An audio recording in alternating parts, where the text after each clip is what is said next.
असे आपण शिकलो. हा. सॉरी माताजी, हरे कृष्णा. हरे तर कृष्ण. सुरू करूया. हरे कृष्ण.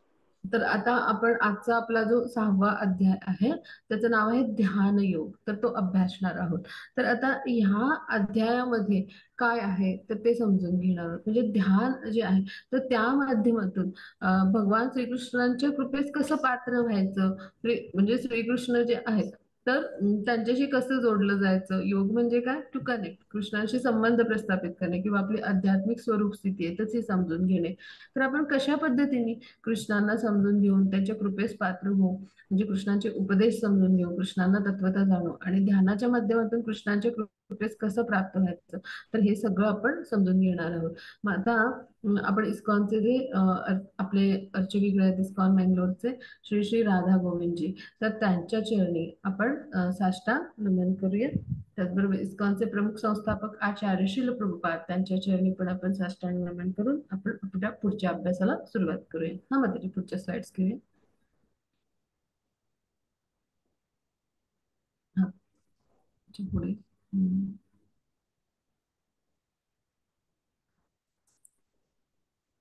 त्याच्या पुढे जा. आता अध्याय 5चा सारांश आपण अभ्यासला होता की संन्यास की कर्मयोग ह्यातलं नेमकं काय श्रेष्ठ, म्हणजे तर मग ते आपण समजून घेतलं होतं. मग आता कर्मयोग जो आहे तर तो कसा, म्हणजे कशा पद्धतीनं कर्मयोगाचं आपण आचरण करायचं आणि मग म्हणजे तो कसा श्रेष्ठ आहे संन्यासापेक्षा, म्हणजे सगळीच कर्म त्यागण्यापेक्षा, तर ते आपण समजून घेतलं होतं. आणि मग ते पुन्हा भक्तियुक्त कर्म कसं होईल, की त्या म्हणजेच काय की निष्काम कर्म जे आपण म्हणतो तर ते काय करतं, आपल्याला बंधनातून मुक्त करतं.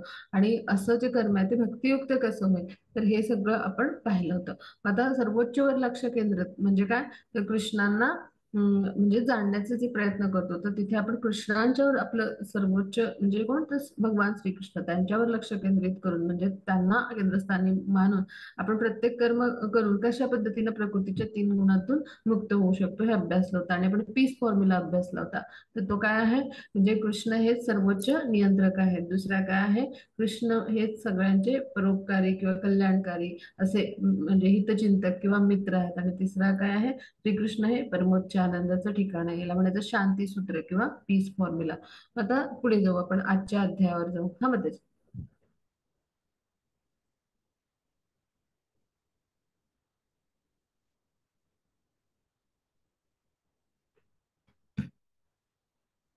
हा, आता आता 6वा अध्याय जो आहे तर त्याच्यामध्ये काय काय आहे, तर आता अष्टांग योग म्हणजे काय, मग त्यात प्रगती कशी होईल, म्हणजे कशी होते, किंवा अष्टांग योग अभ्यासाचे टप्पे काय आहेत, आणि मग मनाला संयमित कसं करायचं.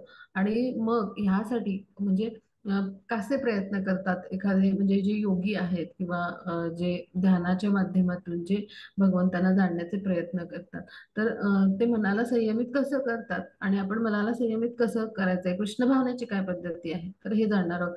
त्याचबरोबर अयशस्वी योग्यांचे गंतव्यस्थान काय आहे, म्हणजे 2 प्रकारचे योगी असतात, तर त्या 2 प्रकारच्या योग्यांचं गंतव्यस्थान काय आहे, तर ते आपण जाणणार आहोत. आणि मग भक्तियोग सर्वोच्च योग कसा आहे, आणि मग कृष्ण भावना काय आहे, म्हणजे कृष्ण भावनेचं स्थान मग ह्या सगळ्या वेगवेगळ्या योगांमध्ये कसं आहे किंवा कोणतं आहे किंवा कोणत्या पातळीवर कृष्ण भावना आहे, तर हे सगळं आपण अभ्यासणार आहोत. आता आपण अभ्यासाला आपल्या सुरुवात करूया. आज आपल्याकडे भरपूर चित्र आहेत आणि त्या माध्यमातून आपण सोपं करून समजून घेण्याचा प्रयत्न करणार आहोत. आता आपण पहिल्या चित्राकडे जाऊया. हा, आता योग म्हणजे काय, तर कृष्णाशी आपला संबंध प्रस्थापित करणे किंवा कृष्णाशी जोडले जाणे, टू कनेक्ट, म्हणजे आपलं जे विस्मरण झालेलं आहे नातं, तर ते पुनर्जागृत करणे, ह्याला खरं तर योग म्हणतात. तो एक आध्यात्मिक सराव अभ्यास पद्धती असा आहे. पण आता हे जे आहे ह्याला योग म्हणू का आपण, म्हणजे हे जे आहे तर योग म्हणजे काय, तर ह्याला म्हणजे आपण अभ्यासाचा प्रयत्न केला तर हा योग आहे का, तर हा बिलकुल नाही. आता पुढे जाऊया आपण. म्हणजे अशा पद्धतीचं आसन केलं आपण तर आपलं कृष्णावर लक्ष केंद्रित होईल का, मन एकाग्र होईल का. आता हे पुढचं चित्र पाहूया. हा, मध्ये आता अशा पद्धतीनं हे नागासन शीर्षासन करतात असं म्हणजे खूप कठोर तप वगैरे करायच्या दृष्टीनं, म्हणजे कठोर तपस्या. तर अशा पद्धतीनं आपण कृष्णावर लक्ष केंद्रित किंवा मन एकाग्र करू शकतो का, तर बिलकुल नाही. आता पुढे जाऊ आपण. आता यांनी आपलं अर्ध शरीर गाडून घेतलंय, मातीमध्ये. मग आता इथे घुसमटून गेलाय तो, म्हणजे गेलेलाच आहे. तर मग अशा पद्धतीनं शरीराला क्लेश देऊन आपण कृष्णावर लक्ष केंद्रित करू का? कृष्णाच्या कृपेस पात्र होऊ शकतो का? किंवा ह्याला योग म्हणायचं का? आपलं मन एकाग्र राहील का? तर बिलकुल नाही. हा, आता पुढे जाऊया. हा, आता हा, यांनी काय केलंय, अर्ध शरीरच गाडून घेतलंय. मग ह्याला योग म्हणायचं का? तर बिलकुल नाही. आता पुढे जाऊ आपण. म्हणजे हे काय आहेत ते सगळे व्यायाम पद्धती आपण पाहतोय. हा, म्हणजे शारीरिक व्यायाम पद्धती. आता इथं काय केलंय, की योगा मॅट आहे है ना, आणि त्याच्यावर तो काय करतोय, स्नायूंना आकुंचन प्रसरण मिळण्यासाठी म्हणजे स्ट्रेचिंग एक्सरसाइजेस म्हणतात ना, तो करतोय. मग आता अशा अवघडलेल्या स्थितीत आपण कृष्णावर असं मन एकाग्र करून ध्यान करू शकतो का? आपण विचार करूया. बिलकुल नाही, हो की नाही? आता पुढे जाऊ. आता हे लोक काय करतात, अरेबिक्स सारखं असं म्युझिक किंवा झुंबा सारखं म्युझिक आहे, म्हणजे असं संगीत लावलंय त्यांनी, आणि ते एखादं उत्तेजक पेय पण आहे तोंडात, आणि त्याचे स्टेप्स करता करता ते पेय पण पितात. मग ह्याला योग म्हणायचं का? अशा पद्धतीने आपण श्रीकृष्णावर लक्ष केंद्रित करू शकतो का? तर बिलकुल नाही. आता पुढे जाऊ. हा, आता ही जी आहे, त्या स्त्रीच्या शरीरावर ही बकरी उभी आहे, आणि तिच्या सारखंच तिनं काय केलंय, तर स्थिती आहे, तर त्या स्थितीमध्ये ती म्हणजे आहे त्या आसनामध्ये. मग आता ह्याला योग म्हणायचं का? ह्याला बकरी योग म्हणतात? तर बिलकुल नाही. आता पुढे जाऊ. हा, आता हे ऑफिस मधले लोक आहेत, दिवसभर ऑफिसमध्ये बसून काम करतात ते, 9 ते 5 या वेळेत, म्हणजे जे ऑफिसर्स असतात त्यामध्ये. आणि मग त्यांच्या शरीराच्या स्नायूंना व्यायाम मिळण्यासाठी मधल्या ऑफिसचा जो लंच ब्रेक असतो, किंवा थोडासा त्यांच्यासाठी विश्रांतीचा वेळ जो असतो मध्ये सुद्धा, म्हणजे त्यांचा लंच ब्रेक सोडून, तर त्यावेळेला ते काय करतात, तिथेच असे वेगवेगळे म्हणजे जे व्यायाम प्रकार आहेत, तर ते करतात. मग ह्याला योगा म्हणायचं का? तर बिलकुल नाही. आता पुढे जाऊ आपण. हा, आता ह्या चित्रामध्ये अ, जे वेगवेगळे ग्रंथ आहेत, तर ते म्हणजे गरोदरपणामध्ये योगा, त्यानंतर फिजिकल अँड मेंटल योगा, त्यानंतर चेअर डान्सिंग योगा. मग आता योगा फॉर कॅटझन म्हणजे काय, की जे मांजर आहे तर त्याच्यासारखं, म्हणजे त्याच्यासारखं स्थितीमध्ये राहायचं. तर अशा पद्धतीचं म्हणजे व्यायाम. तर आता हे सगळे जे आहेत बाजारात ग्रंथ उपलब्ध, तर हे काही खरोखर योग पद्धतीचं नाही आपल्याला शिक्षण देत. हे शारीरिक व्यायाम पद्धतीचं शिक्षण देतात. हा खरा योग नव्हे, बरे का? आता पुढे जाऊ. हा, मग आता खरा योग म्हणजे काय, त्याला म्हणायचं अष्टांग योग. म्हणजे 8 अंगांनी आपण, म्हणजे ते प्रयत्न जेव्हा करतो, म्हणजे 8 अंगांच्या मिलनाने, म्हणजे एकत्रित करून, तेव्हा त्याला म्हणायचं अष्टांग योग. आणि हा खरा योग आहे, की जो वैदिक आपल्या ग्रंथामध्ये ह्याचं वर्णन केलंय. आता ह्याचे काय टप्पे आहेत तर पहा. म्हणजे 8 अंग किंवा टप्पे काय आहेत? यम, त्यानंतर नियम, आसन, प्राणायाम, प्रत्याहार, धारणा, ध्यान आणि समाधी. आता यम म्हणजे काय? तर बाह्य नियम. म्हणजे आता आपण या समाजाचा भाग आहोत, म्हणून आपल्याला पाळण्याची काही नैतिक मूल्य आहेत, तर ती आपण पाळतो. म्हणजे आपण चोरी करत नाही, आपण हिंसा करत नाही, आपण आपल्या पत्नी सोडून, म्हणजे विवाहित पुरुष आहेत ते आपल्या पत्नी सोडून ज्या इतर स्त्रिया आहेत तर त्यांना माता म्हणून पाहतात, म्हणजे याला काय म्हणतात, अपरिग्रह. तर अशा पद्धतीने, किंवा आपण समाजामध्ये दंगल घडवत नाही, म्हणजे एक शिष्टाचार किंवा नैतिक आचरण मूल्याची एक व्यक्ती आपल्या जीवनामध्ये, तो एका समाजाचा भाग आहे, मनुष्य समाजप्रिय प्राणी, तर तिथे आचरणात आणतो, त्याला म्हणायचं यम. आपल्या बाह्य जीवनात जे आपण आचरणात आणतो, एक डिसिप्लिन किंवा एक शिस्त, नैतिक शिस्त आपण म्हणून त्याला म्हणायचं यम. आता नियम म्हणजे काय? तर एखादा व्यक्ती आपल्या वैयक्तिक जीवनामध्ये, म्हणजे तो एखादा साधक आहे आणि कृष्ण भावनेचं आचरण करायला शिकलाय, म्हणजे ते प्रयत्न करतोय भक्ती सेवेचे आणि साधनेचे, तर तो काय करेल, तर त्याचं एक वैयक्तिक असं दिवसभराचं दैनंदिन कार्यक्रम असेल, त्याचं नियोजन करेल. म्हणजे सकाळी मी पहाटे 4:30ला उठेन, मग मी मंगल आरती आहे, तर ती मंदिराची ऑनलाईन मला मिळते पाहायला, तर त्याला मी जोडेल. मग त्यानंतर मी 16 माळा जप करेन, मंदिरामध्ये सामुदायिक जप होतो ऑनलाईन, तर त्याला मी जोडेन.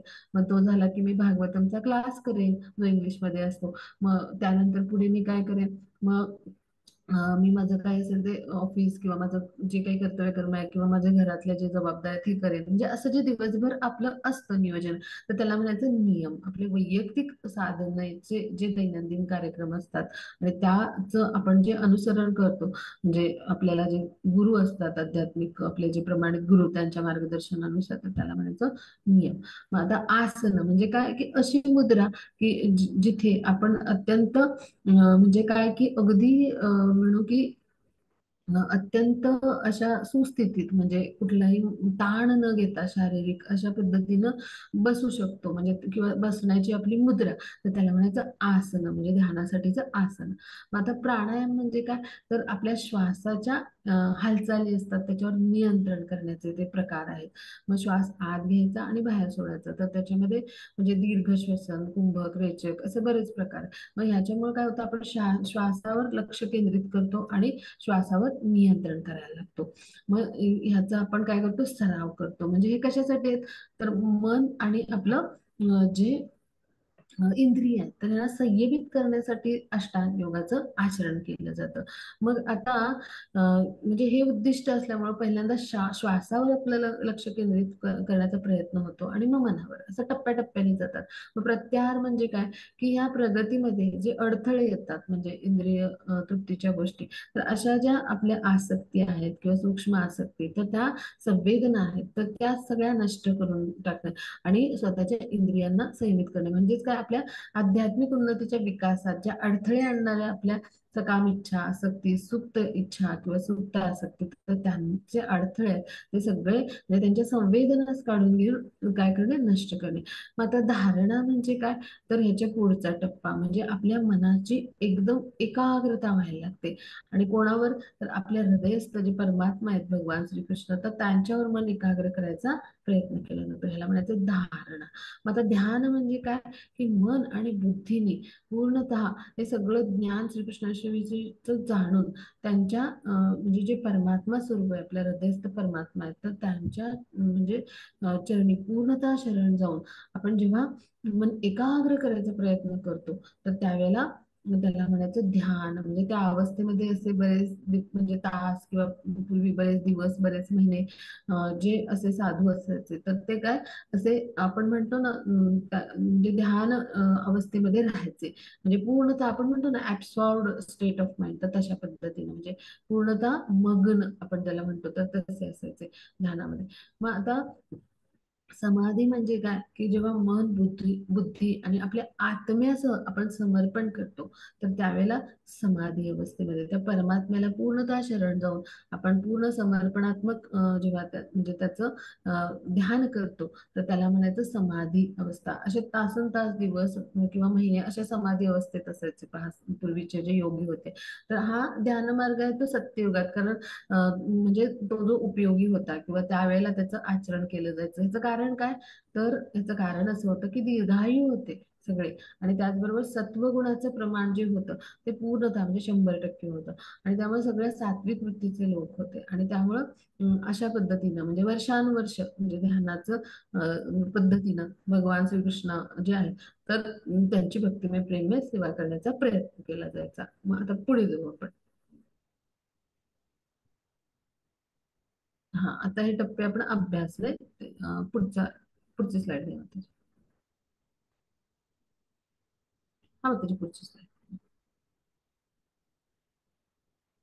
हा, आता इथे समजून घेऊया की आता यम म्हणजे काय, की आता हे आता सूत्र सगळी समजून घेणार आहोत. तर यम म्हणजे काय, निर्जन ठिकाणी एकटं राहायचं किंवा काळजीपूर्वक आपल्या मनावर नियंत्रण ठेवायचं. म्हणजे काय, की आता वेगवेगळे जे तीर्थक्षेत्र आहेत पहा, किंवा गंगेच्या किनारी, यमुनेच्या किनारी किंवा अशा ठिकाणी, म्हणजे जी पवित्र धर्मस्थळ आहेत तिथं पहा, म्हणजे अशा असे जे साधू संत जे अशा पद्धतीनं ध्यानामध्ये स्थित असायचे, तर ते काय करायचे, किंवा योगी जे आहेत, तर ते काय करायचे, असे निर्जन ठिकाण की जे त्यांच्या साधनेला किंवा ध्यानाला पूरक असेल, मग तिथे ते राहायचे. म्हणजे शक्यतो पवित्र तीर्थस्थानांच्या म्हणजे किनारी, असं साधारण पाषाणावर किंवा गुहेमध्ये असं त्यांचं ठिकाण असायचं पहा. आणि अशा ठिकाणी ते काय करायचे, एकट्याने जाऊन म्हणजे तिथे ध्यान करायचं.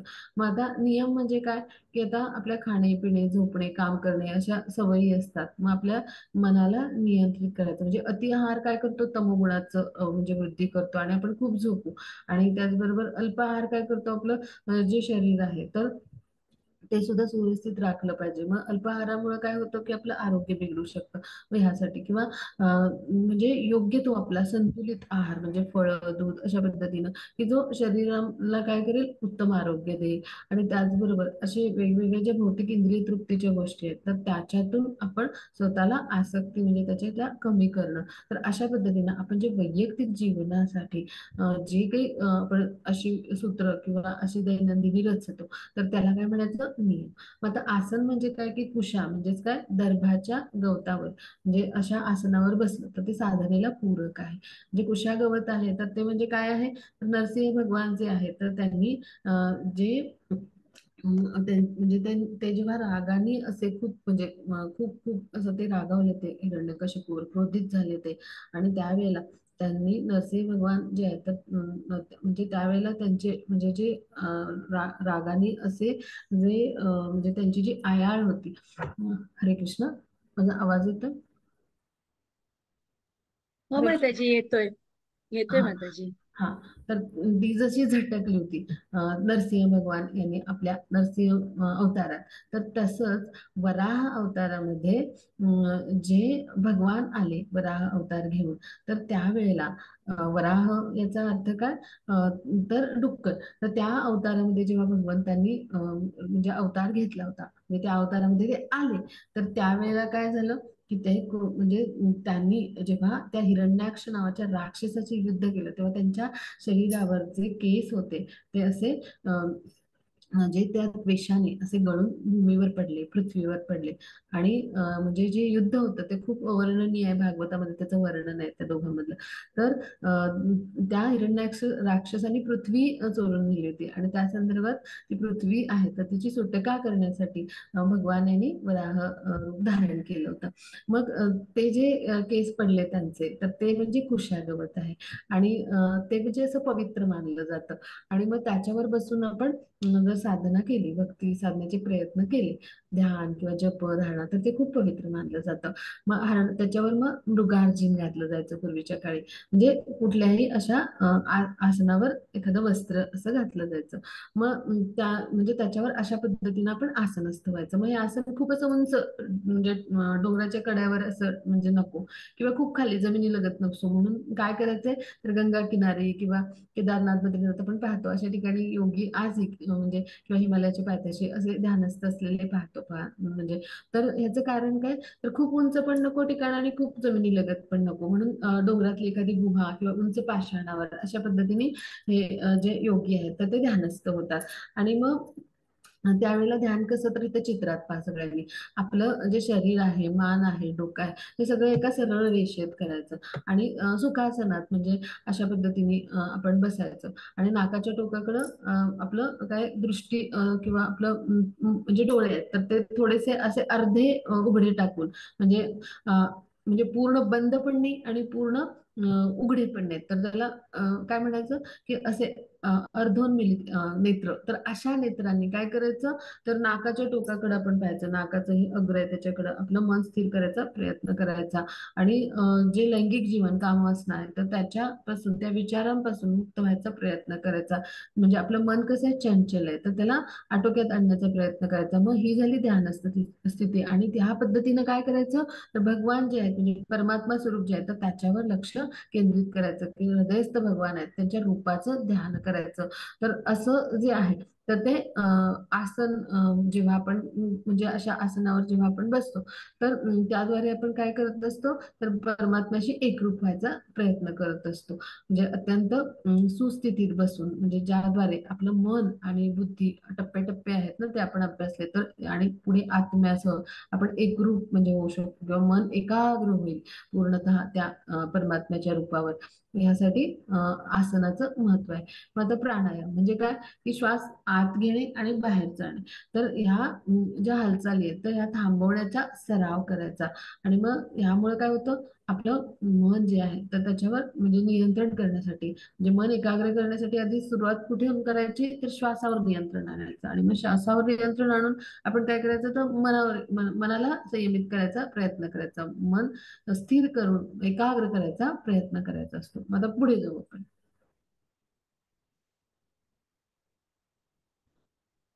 हा होते प्रत्याहार.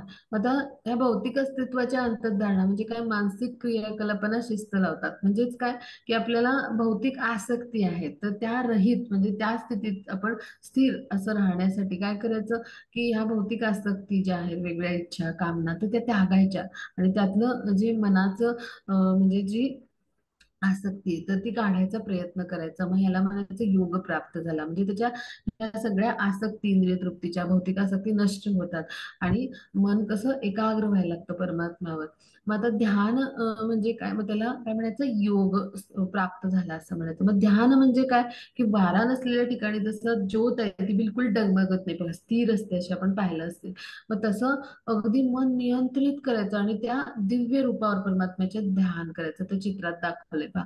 मग समाधी म्हणजे काय, तर माणूस अत्यंत म्हणजे एकाग्रपणे मन बुद्धी आणि आत्म्याने पूर्ण समर्पित राहतो. आणि कितीही त्याला अडचण आल्या भौतिक जीवनातल्या किंवा भौतिक संपर्कामुळे उद्भवणारं दुःख म्हणजे काय, की विचलित करणाऱ्या वेगवेगळ्या गोष्टी असतात भौतिक जीवनामध्ये, तर त्यावर कसलाही विचार न करता पूर्णतः परमात्म्याच्या त्या स्वरूपावर तो ध्यानस्थ असतो. मग ह्याला म्हणायचं समाधी. मग आता पुढे जाऊ आपण. मग आता ही सगळी योग प्रणाली आपण वापरून पाहायला तयार आहोत का? काय म्हणणं आहे तुमचं सगळ्यांचं? तुम्हाला हे आवडेल का अशा पद्धतीने योग करायला? हरे कृष्ण. कोणी उत्तर देऊया. हे कसं वाटतं नाही तुम्हाला? माताजी. हरे कृष्ण. हरे कृष्ण. हा, म्हणजे हे सगळं अवघड वाटतंय ना फार सगळं? अवघड वाटते. हा, म्हणजे आताच्या काळामध्ये आपल्याला असं मन एकाग्र करायला जमेल का?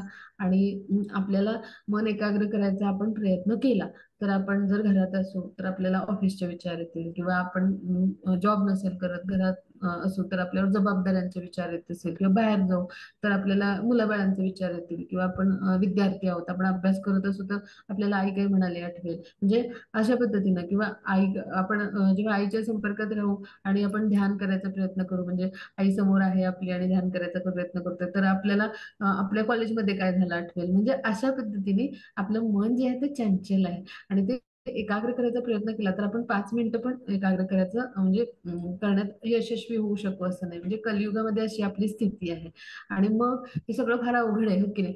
मग आता म्हणजे ही जी स्थिती आहे म्हणजे अशी, तर ही का आहे तर समजून घेऊया. म्हणजे जे श्रीकृष्ण आहेत तर त्यांनी जे काही अर्जुनाशी संवाद करत होते त्यावेळेला, तर त्यावेळेला या चर्चेमध्ये सुद्धा अर्जुनांनी कधीही ही जी योग प्रणाली आहे तर याचं समर्थन नाही केलं. म्हणजे अर्जुनांनी तेव्हा देखील ही अवघड असं आहे म्हटलंय का, तर ते राजवंशातील होते, त्यांना त्या काळात भरपूर सोयी सुविधा होत्या, तरी सुद्धा त्यांनी ही अवघड आहे असं सांगितलंय. आणि कृष्णांनी भगवद्गीतेमध्ये कधीही योग प्रणाली जी आहे तर त्याचं म्हणजे कधीच म्हणजे त्याची समर्थनता म्हणजे त्याचं समर्थन नाही केलंय, किंवा त्याच्याविषयी म्हणजे हा योग्य व्यवहार्य मार्ग आहे असं नाही सांगितलंय पहा भगवान श्रीकृष्णांनी भगवद्गीतेमध्ये. तर त्यांनी भक्तिसेवा म्हणजे प्रत्यक्ष भक्तिसेवा किंवा भक्तिमय प्रेममय सेवा ह्याला महत्व दिलंय पहा. म्हणजे आताच्या कलियुगामध्ये आपण काय करायला हवं ते आता आपण जाणून घेणार आहोत.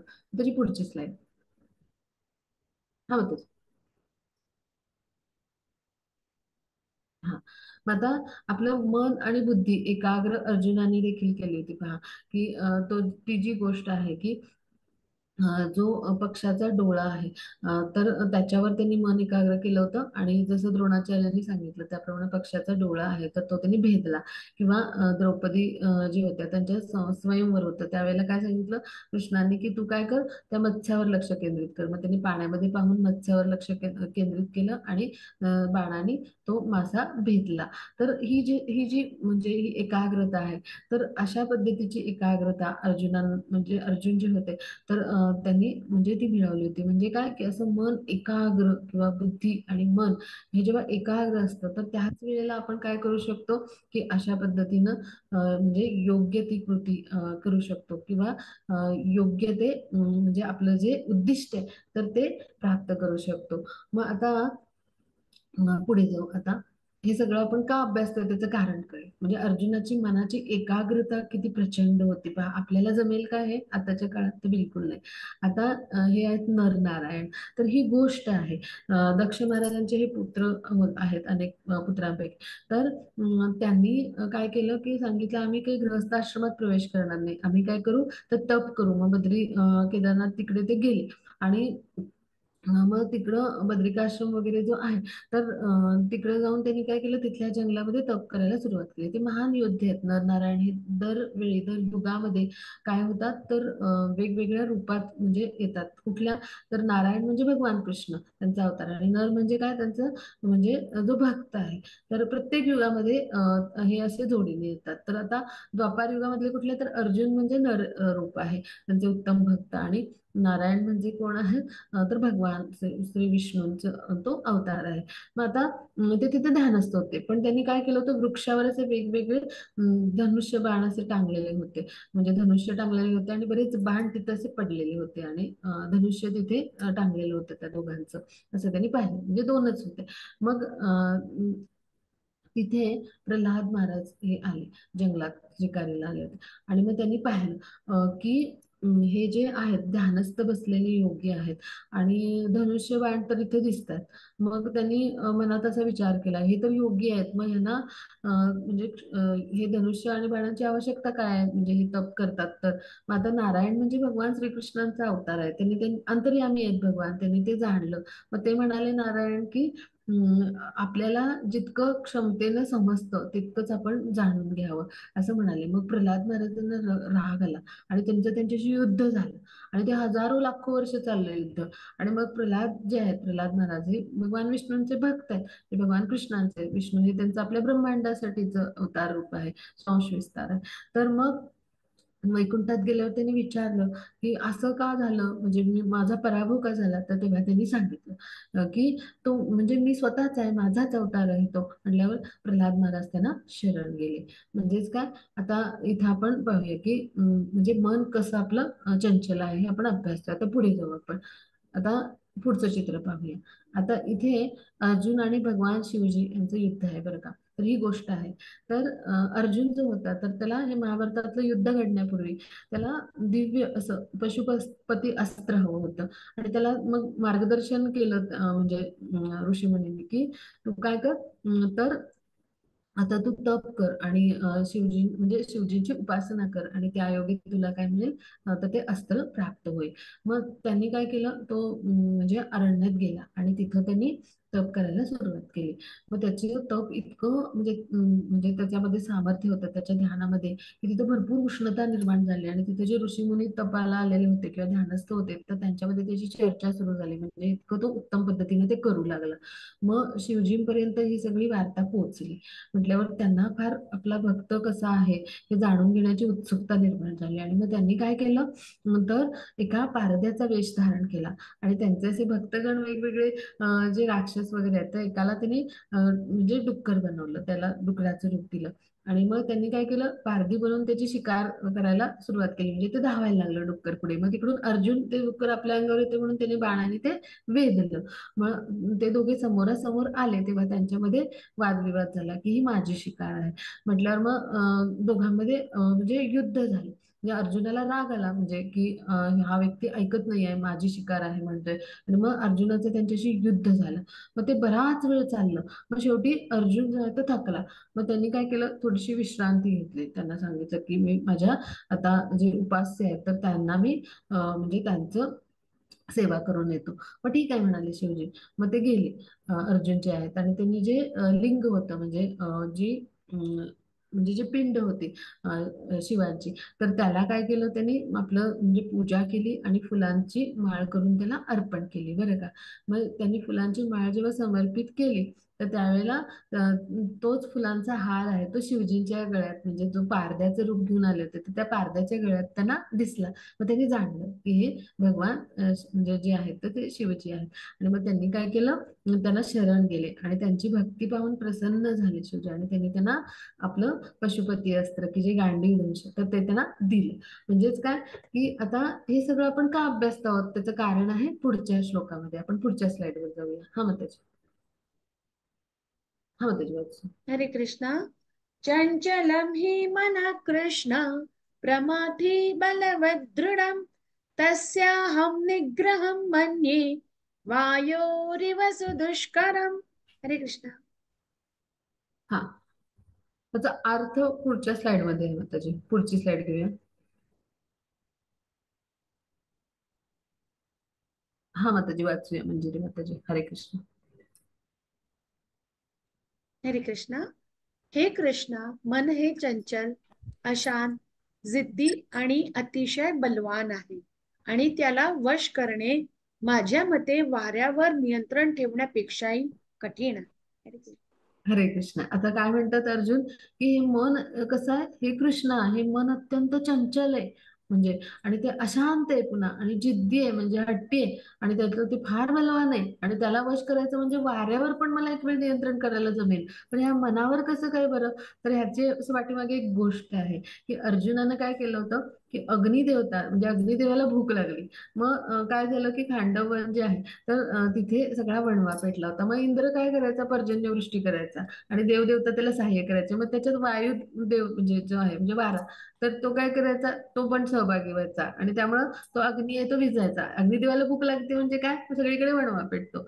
मग त्यामुळं अग्निदेवाला अर्जुनाने सहाय्य केलं, आणि काय केलं, ह्या सगळ्या देवदेवता सहभागी होत्या त्या युद्धामध्ये, म्हणजे तर त्याची भूक भागवण्यासाठी त्यांनी काय केलं, अग्निदेवांसाठी युद्ध ह्या सगळ्या देवदेवतांशी केलं, आणि अगदी ह्या वायुदेवाला पण त्यांनी हरवून टाकलं, इंद्रांचा पण पराभव केला या सगळ्या देवतांचा, म्हणजे अशा पद्धतीनं शस्त्रास्त्रांनी लढून बरं का. आणि म्हणून अर्जुन काय म्हणतात, एक वेळ वाऱ्यावर नियंत्रण म्हणजे जे आहे तर ते मला आणता येईल शस्त्रास्त्रांनी लढून, पण ह्या मनावर नियंत्रण करणं फार कठीण आहे. म्हणजे वाऱ्यावर नियंत्रण ठेवण्यापेक्षा ह्या मनावर नियंत्रण ठेवणं कठीण आहे. म्हणजे काय, तर आपलं मन कसं आहे तर चंचल आहे, पण मनाचं कार्य काय, तर मन कसं कार्य करतं नंतर ते आपण समजून घेऊ. तर मन हे आपल्या म्हणजे त्याचं काम काय, तर विचार करणं पहिल्यांदा. मग ते काय करतं, म्हणजे अनेक विचार करत असतं, एका विचारावरून दुसऱ्या विचारावर, जसं माकड एका फांदीवरून दुसऱ्या फांदीवर उडी घेतं तसं घेत असतं. मग आता मनामध्ये अनेक गत अनुभवांचा साठा असतो, आपले जे अनुभव आहेत, आणि मनाचं काम काय, इच्छा करणं. मग काय होतं, की आपली बुद्धी जी असते तर ती काय आहे, तर ती आपलं जे मन आहे आणि इंद्रिय आहे यांचं अनुशासन करत असते, म्हणजे एखादा म्हणजे काय म्हणून नियंत्रण करायचं काम, म्हणजे पॉवर होल्डिंग ज्याला म्हणतात. मग आता जी बुद्धी आहे तर ती काय करते, निर्णय घेते, आणि मग इंद्रिय काय आहे, तर इंद्रिय विषय कडे धावत असतात. मग आता बुद्धी जी आहे तर आपली ती जेव्हा म्हणजे बलवान असते, तर त्यावेळेला काय असतं, आपलं मन नियंत्रणात असतं. म्हणजेच काय, की आपली बुद्धी जी आहे तर ती बलवान होण्यासाठी आपल्याला काय आवश्यक आहे, तर हे भगवद्गीता आणि भागवतातले उपदेश, किंवा हे जे आपण वेगवेगळे श्लोक ऐकतो, किंवा हे सगळं जे आहे तर म्हणजे कृष्णाविषयी आपण भजन ऐकतो, संकीर्तन ऐकतो, कृष्णकथा, तर हे सगळं, किंवा भगवत प्रसाद, किंवा हे सगळं म्हणजे जे आपण भक्तिमय प्रेममय सेवेचा प्रयत्न म्हणून करतो. पण त्यातलं सर्वात महत्वाचं काय, तर भगवद्गीतेतले उपदेश आणि भागवतातले उपदेश, हे जे आहे ते आपल्या बुद्धीला बलवान बनवतात. आणि मग ही जी बुद्धी आहे तर ती योग्य निर्णय घेते, म्हणजे आणि त्याद्वारे काय होतं तर आपलं मन नियंत्रित राहतं. पण आता जर मन बलवान झालं तर तिथं काय असतं तर बुद्धी कमजोर असते आणि मग ती निर्णय घेऊ शकत नाही. आणि त्यामुळे काय होतं, मन जे आहे असं बलवान, तर ते आपल्या मनाचं कार्य काय करणे, विचार करणे आणि इच्छा करणे. तर त्यामुळे ते अनियंत्रित बनतं, म्हणजेच काय आपलं शत्रू बनतं. मग असं जे शत्रू असलेलं मन आहे ते काय काय करतं पहा. म्हणजे आपण जे पाहतो, जे आज समाजामध्ये दंगल पाहतो, अराजक पाहतो, आतंकवाद पाहतो, जिहादच्या घटना पाहतो, दोन शेजाऱ्यांमध्ये भांडण पाहतो, दोन म्हणजे कुटुंबामध्ये भांडण पाहतो, भावाभावामध्ये, बहिणी बहिणीमध्ये किंवा अशा कुटुंबातल्या सदस्यामध्ये भांडण पाहतो, किंवा एखाद्याला बीपीचा त्रास आहे, मानसिक आरोग्य एखाद्याचं ढासळते, खूप म्हणजे शारीरिक तक्रारी आहेत. मग हे कशाचं लक्षण आहे तर मन जे शत्रू बनतात, तर त्याचं लक्षण. किंवा दोन राज्यांमध्ये भांडण आहे, दोन राष्ट्रांमध्ये आहे, युद्ध पाहतो युक्रेन आणि रशिया, म्हणजे हे सगळं जे काय आहे तर हे सगळं अनियंत्रित मनाचं लक्षण आहे. किंवा व्यसनाधीनता पाहतो पहा, ओके, किंवा अशा गुन्हेगारीच्या घटना, खून, दरोडे पाहतो, हे काय आहे अनियंत्रित मनाचं लक्षण आहे. यासाठी आपल्याला मनाला मित्र बनवावं लागेल. मग ह्यासाठी आपण काय केलं पाहिजे, आज्ञापालन म्हणजे ज्येष्ठांचं आज्ञापालन हे का आवश्यक आहे तर पूर्वी हे आपल्या जीवनामध्ये म्हणजे आपण हे आपल्या कुटुंब व्यवस्थेमध्ये काय होतं तर आपण ज्येष्ठांच्या घरातले आज्ञापालन करायचं. तर हे कशासाठी होतं तर आपलं मन आहे ते षड्रिपूंनी ग्रस्त आहे.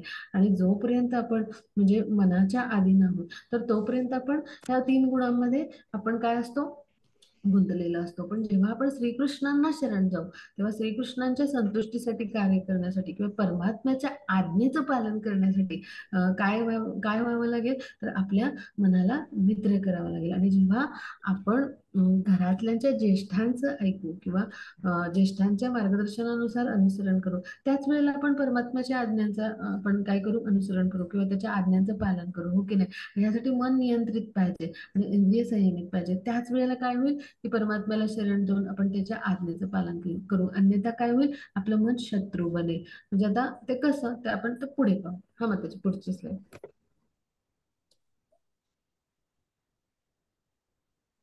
हा माताजी वाचूया. हा मंजिरी माताजी वाचूया. हा वाचते वाचते वाचते. हरे कृष्ण. धन्य भगवान म्हणाले, हे कुंतीच्या पराक्रमी पुत्रा, चंचल मनाला आवर घालणे निसंशय कठीण आहे, परंतु निरंतर अभ्यासाने आणि अलिप्ततेने ते शक्य आहे. ज्याचे मन बेलगाम आहे त्याच्यासाठी आत्मसाक्षात्कार हे अवघड काम आहे. पण ज्याच्या मनावर ताबा आहे आणि जो योग्य मार्गाने प्रयत्न करतो त्याला यशाची खात्री आहे. हरे कृष्ण. हरे कृष्ण. मग आता समजून घेऊया की भगवान काय म्हणाले की हे कुंतीच्या पराक्रमी पुत्रा, म्हणजे काय प्रत्येक वेळी गुरु आपल्या शिष्याला कसं प्रोत्साहन देतात पहा. म्हणजे अशा पद्धतीनं अर्जुनाला ते काय म्हणतात, कुंतीचा पराक्रमी पुत्र म्हणजे कोण आहे अर्जुन. तर चंचल मनाला आवड घालणं अवघड आहे, कठीण आहे, पण निरंतर अभ्यासाने, अभ्यास योग युक्तेनं काय तर हे शक्य आहे. कसं तर ते आपण समजून घेऊया. म्हणजे नवविधा भक्तीद्वारे आपण अभ्यासली. नवविधा भक्ती काय आहे तर श्रवण भगवंतांच्या लीलाविषयी, कथाविषयीचं, त्यानंतर कीर्तन भगवंतांच्या पवित्र महामंत्राचा जप, त्यानंतर पुढे काय आहे तर स्मरण भगवंतांच्या श्याम सुंदर रूपाचं स्मरण, त्यानंतर पादसेवन म्हणजे काय भगवंताच्या प्रत्यक्ष चरण कमलांची सेवा जशी लक्ष्मी माता करतात. मग 5वं काय आहे की अर्चनम भगवंतांच्या अर्चविग्रहांची पूजा. मग त्यानंतर काय आहे की वंदनम भगवंतांना म्हणजे वंदन करणं, प्रार्थना करणं. मग त्यानंतर पुढे काय आहे तर दास्यम भगवंतांचे हनुमंतांच्या प्रमाणे दास म्हणून सेवा करणं, भगवान आपले स्वामी आहेत समजून सेवा करणं. मग त्याच्या पुढे काय आहे सख्यम भगवंतांना आपले मित्र समजून श्रीकृष्णांशी मैत्रीपूर्ण प्रेमाचा स्नेहाचा संबंध प्रस्थापित करून, जसं अर्जुनाने सुदामांनी सेवा केली तशा पद्धतीने सेवा करणं. मग त्यानंतर काय आहे की आत्मनिवेदनम म्हणजे काय की भगवंतांना पूर्ण शरण जाणं आणि त्यांच्या संतुष्टीसाठी कार्य करणं किंवा प्रमाणित आध्यात्मिक गुरूंच्या मार्गदर्शनाखाली त्यांना शरण जाऊन कार्य करणं.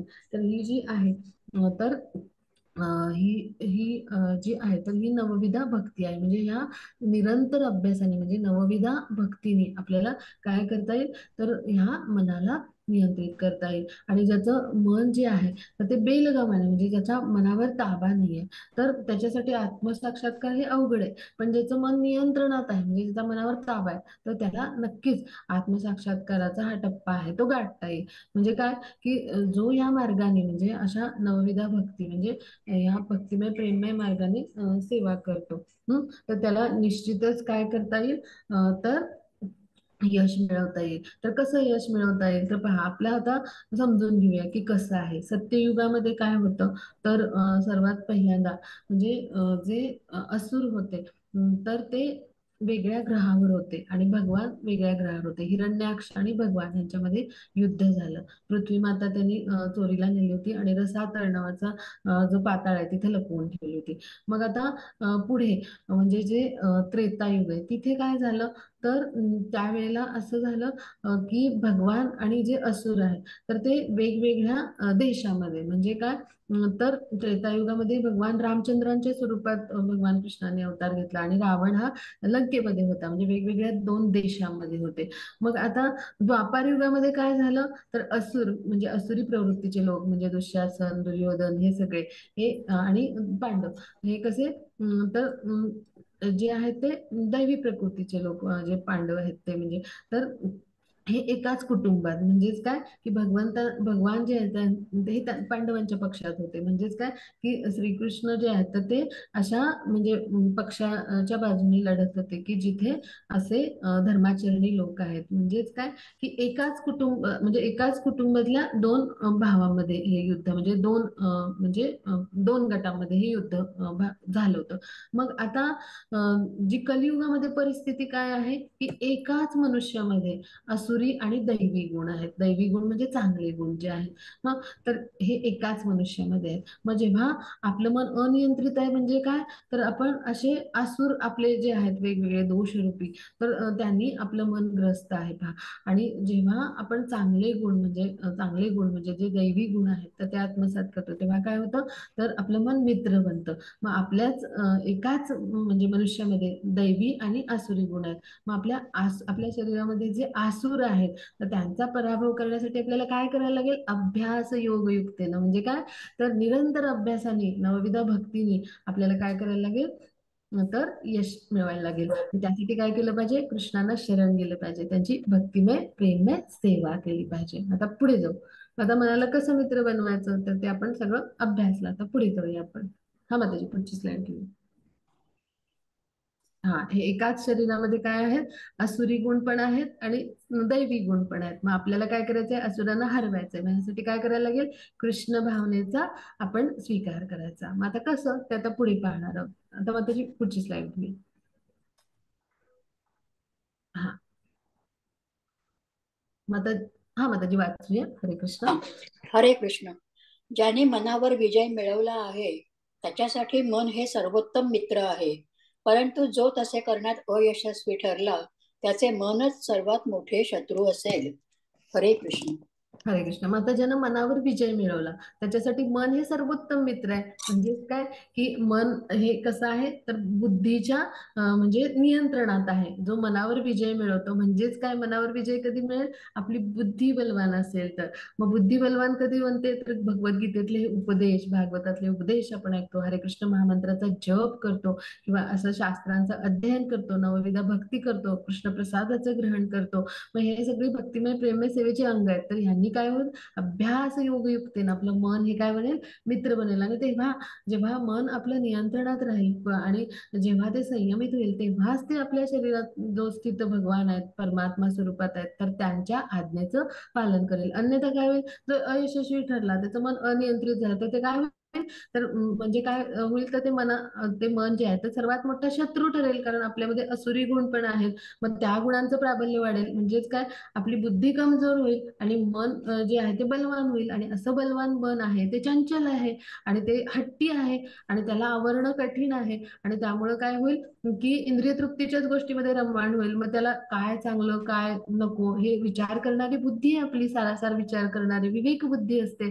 तर तीच जर कमजोर झाली तर काय होईल, मनाचं आपलं नियंत्रण सुटेल, म्हणजे ते अनियंत्रित होईल. म्हणजेच काय, ते शत्रू होईल. मग आपण काय करायचं, कृष्ण भावनेचं आचरण करायचं आणि मनाला मित्र बनवायचं. आता पुढे जाऊ आपण. हा माताजी, पुढची स्लाईड. हा माताजी, वाचूया. हरे कृष्ण. हरे कृष्ण. अर्जुन म्हणाला, हे कृष्ण, जो आरंभी आत्मसाक्षात्काराच्या मार्गाच्या श्रद्धेने स्वीकार करतो, परंतु नंतर सांसारिक आसक्तीमुळे मार्गभ्रष्ट होतो आणि यामुळे योग सिद्धी प्राप्त करू शकत नाही, अशा अयशस्वी योग्याला कोणती गती प्राप्त होते? 6.41. योगभ्रष्ट योगी पुण्यात्म्याच्या लोकांमध्ये अनेक वर्ष सुखोपभोग घेतल्यानंतर पुन्हा गुणवान कुटुंबामध्ये किंवा वैभवशाली कुटुंबामध्ये जन्म घेतो. 6.42. किंवा योगाच्या प्रदीर्घ अभ्यासानंतर अयशस्वी झाल्यास तो त्याचा जन्म अशा अतिंद्रिय लोकांच्या कुटुंबात घेतो, जे निश्चितच शहाणपणाने महान आहेत. असा जन्म या जगात नक्कीच दुर्मिळ आहे. हरे कृष्ण. हरे कृष्ण. मग आता समजून घेऊया. माताजी खूप छान वाचलं, खूप खूप धन्यवाद. तर आता समजून घेऊया की अर्जुनाला प्रश्न काय आहे, की जे आरंभी म्हणजे सुरुवातीला आत्मसाक्षात्काराच्या मार्गाने श्रद्धेने खूप सगळ्या गोष्टी करत आहेत आणि म्हणजे भक्ती म्हणजे करत आहेत आणि अशा पद्धतीनं भगवंतावर ते आपलं जे ध्यान आहे ते केंद्रित त्यांनी केलंय. असे जे योगी आहेत अष्टांग योग पद्धतीने ते काय करतात, तर भगवंतांची भक्तिमय प्रेममय सेवा करतात. सत्ययुगातला तो युग धर्म आहे ध्यान योग. मग आता असे जे योगी आहेत ते सांसारिक आसक्ती ज्या आहेत तर त्यामुळं मार्गभ्रष्ट झाले, कारण माया ही प्रबळ आहे असं जर झालं तर त्यामुळे म्हणजे त्यांचं काय होतं, अशा यशस्वी योगाचं गंतव्य काय, कुठली गती प्राप्त होते, हा अर्जुनाचा प्रश्न आहे. आता उत्तर आपण अभ्यासूया, सर्वांनी लक्ष केंद्रित करूया. तर आता 6.41 श्लोक काय सांगतो, की असे जे योगी आहेत त्यांचे दोन वर्ग आहेत. म्हणजे अयशस्वी योग्यांचे दोन वर्ग म्हणजे प्रकार आहेत. एखादा मनुष्य अल्प म्हणजे अत्यल्प प्रगतीनंतर योगभ्रष्ट होतो आणि एखादा मनुष्य दीर्घकाळ योगाभ्यास केल्यानंतर योगभ्रष्ट होतो. मग जो योगी अल्पकाळ योगाभ्यास केल्यानंतर म्हणजे असा योगभ्रष्ट होतो म्हणजे काय, एखादी भौतिक आसक्ती त्याला विचलित करते ध्यानापासून, तर तो त्यामुळे त्याचं पतन होतं.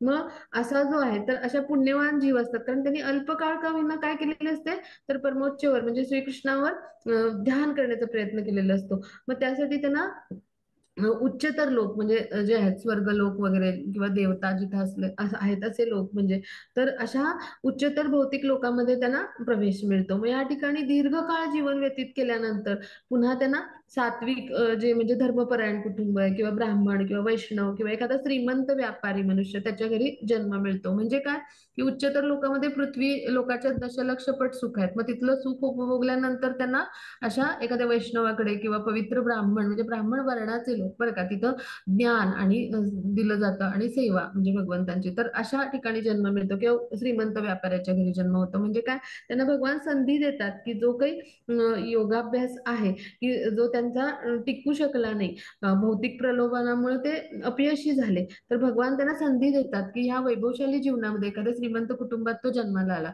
तर तिथं त्यांना सगळं सुखसोयी मिळतात आणि तिथं काय करतात, ते पुढचा आपला भगवंतांची म्हणजे जी सेवा आहे म्हणजे जी ती करतात ते, आणि त्या म्हणजे सेवेद्वारे ते अशा कुटुंबामध्ये जन्म प्राप्त झाल्यामुळे परिपूर्ण अशा कृष्ण भावनेत उन्नत होण्यासाठी या सगळ्या म्हणजे सुविधांचा ते उपयोग करून घेतात पहा. आणि अशा पद्धतीने किंवा दुसरं उदाहरण की एखाद्या ब्राह्मणाच्या घरी किंवा अशा वैष्णवाच्या घरी जर जन्म मिळाला तर पुढची साधना त्यांची करण्याची ती संधी त्यांना भगवान श्रीकृष्णाने दिलेली असते आणि त्याद्वारे ते मोक्षाची प्राप्ती करू शकतात.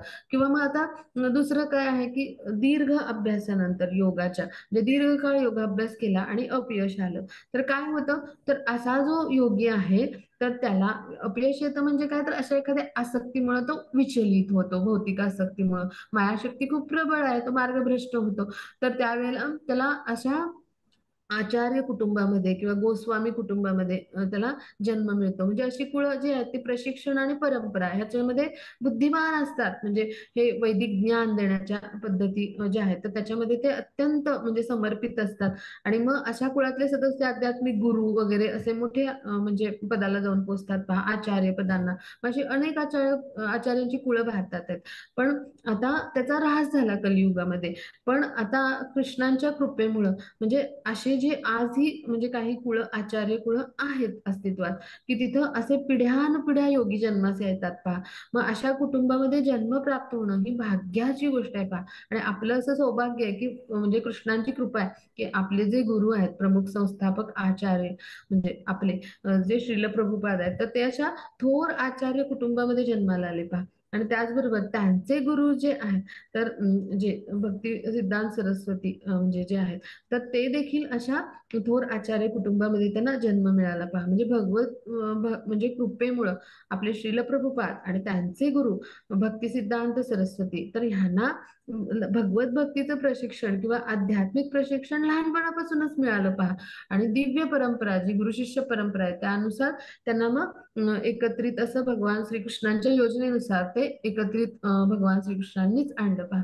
म्हणजे काय की अशा पद्धतीनं म्हणजे जे काही त्यांना जन्म मिळतो अशा दीर्घ अभ्यासानंतर अयशस्वी झालेल्या योग्यांना, तर त्याद्वारे ते काय बनतात तर भगवान श्रीकृष्णाचे महान भक्त बनतात. त्यांना ती संधी मिळते आणि ती कृष्णांनी दिलेली असते. आणि असा जन्म ह्या जगामध्ये नक्कीच दुर्मिळ आहे पहा. श्रील प्रभुपाद हे एकमेव आहेत पहा. असं म्हणजे असं त्यांचं स्थान बनलं पहा. म्हणजे अशा पद्धतीनं त्यांनी इस्कॉनची स्थापना केली आणि पूर्ण विश्वव्यापी इस्कॉन सारखं संघटन उभं केलं. सगळ्यांना हरे कृष्ण महामंत्र आहे असे जे लोक आहेत, म्हणजे की हरे कृष्ण मंत्र सगळ्यांनाच माहिती आहे आपल्या, पण असे जे लोक आहेत की ज्यांना कृष्ण भक्ती माहिती नाही, कृष्ण भक्तीचं विज्ञान माहिती नाही, तर अशा लोकांपर्यंत त्यांनी काय पोहोचवलं, हरे कृष्ण महामंत्र किंवा भगवत भक्ती कृष्ण भक्तीचं विज्ञान पोहोचवलं. मग असे जे आहेत तर ते महान असे म्हणजे योगी असतात आणि ते अशा कुटुंबामध्ये जन्म घेतात की ज्यांच्या कृपेमुळेच पहा आज आपण भगवद्गीता अभ्यासतो आहोत. आता पुढे जाऊ आपण. हा, मग त्याची पुढची स्लाइड बघू. हा, मग असे जे श्रेष्ठ योगी आहेत तर त्याचं उदाहरण म्हणजे काय आहे तर नारद मुनी आहेत. आता नारद मुनी कसे आहेत तर ते जे आहे तर ते एक दासीपुत्र होते. आणि मग ते त्यांची जी माता आहे तर ती सेवा करायची की पाणी आणण्याची वेगवेगळे जे म्हणजे तिथे जिथं ती दासी होती तिथं पाणी आणून द्यायचं आणि वेगवेगळे तिथं योगी पुरुष महात्मा पुरुष यायचे साधूजन, तर त्यांना पाणी आणून देण्याची ती सेवा करायची.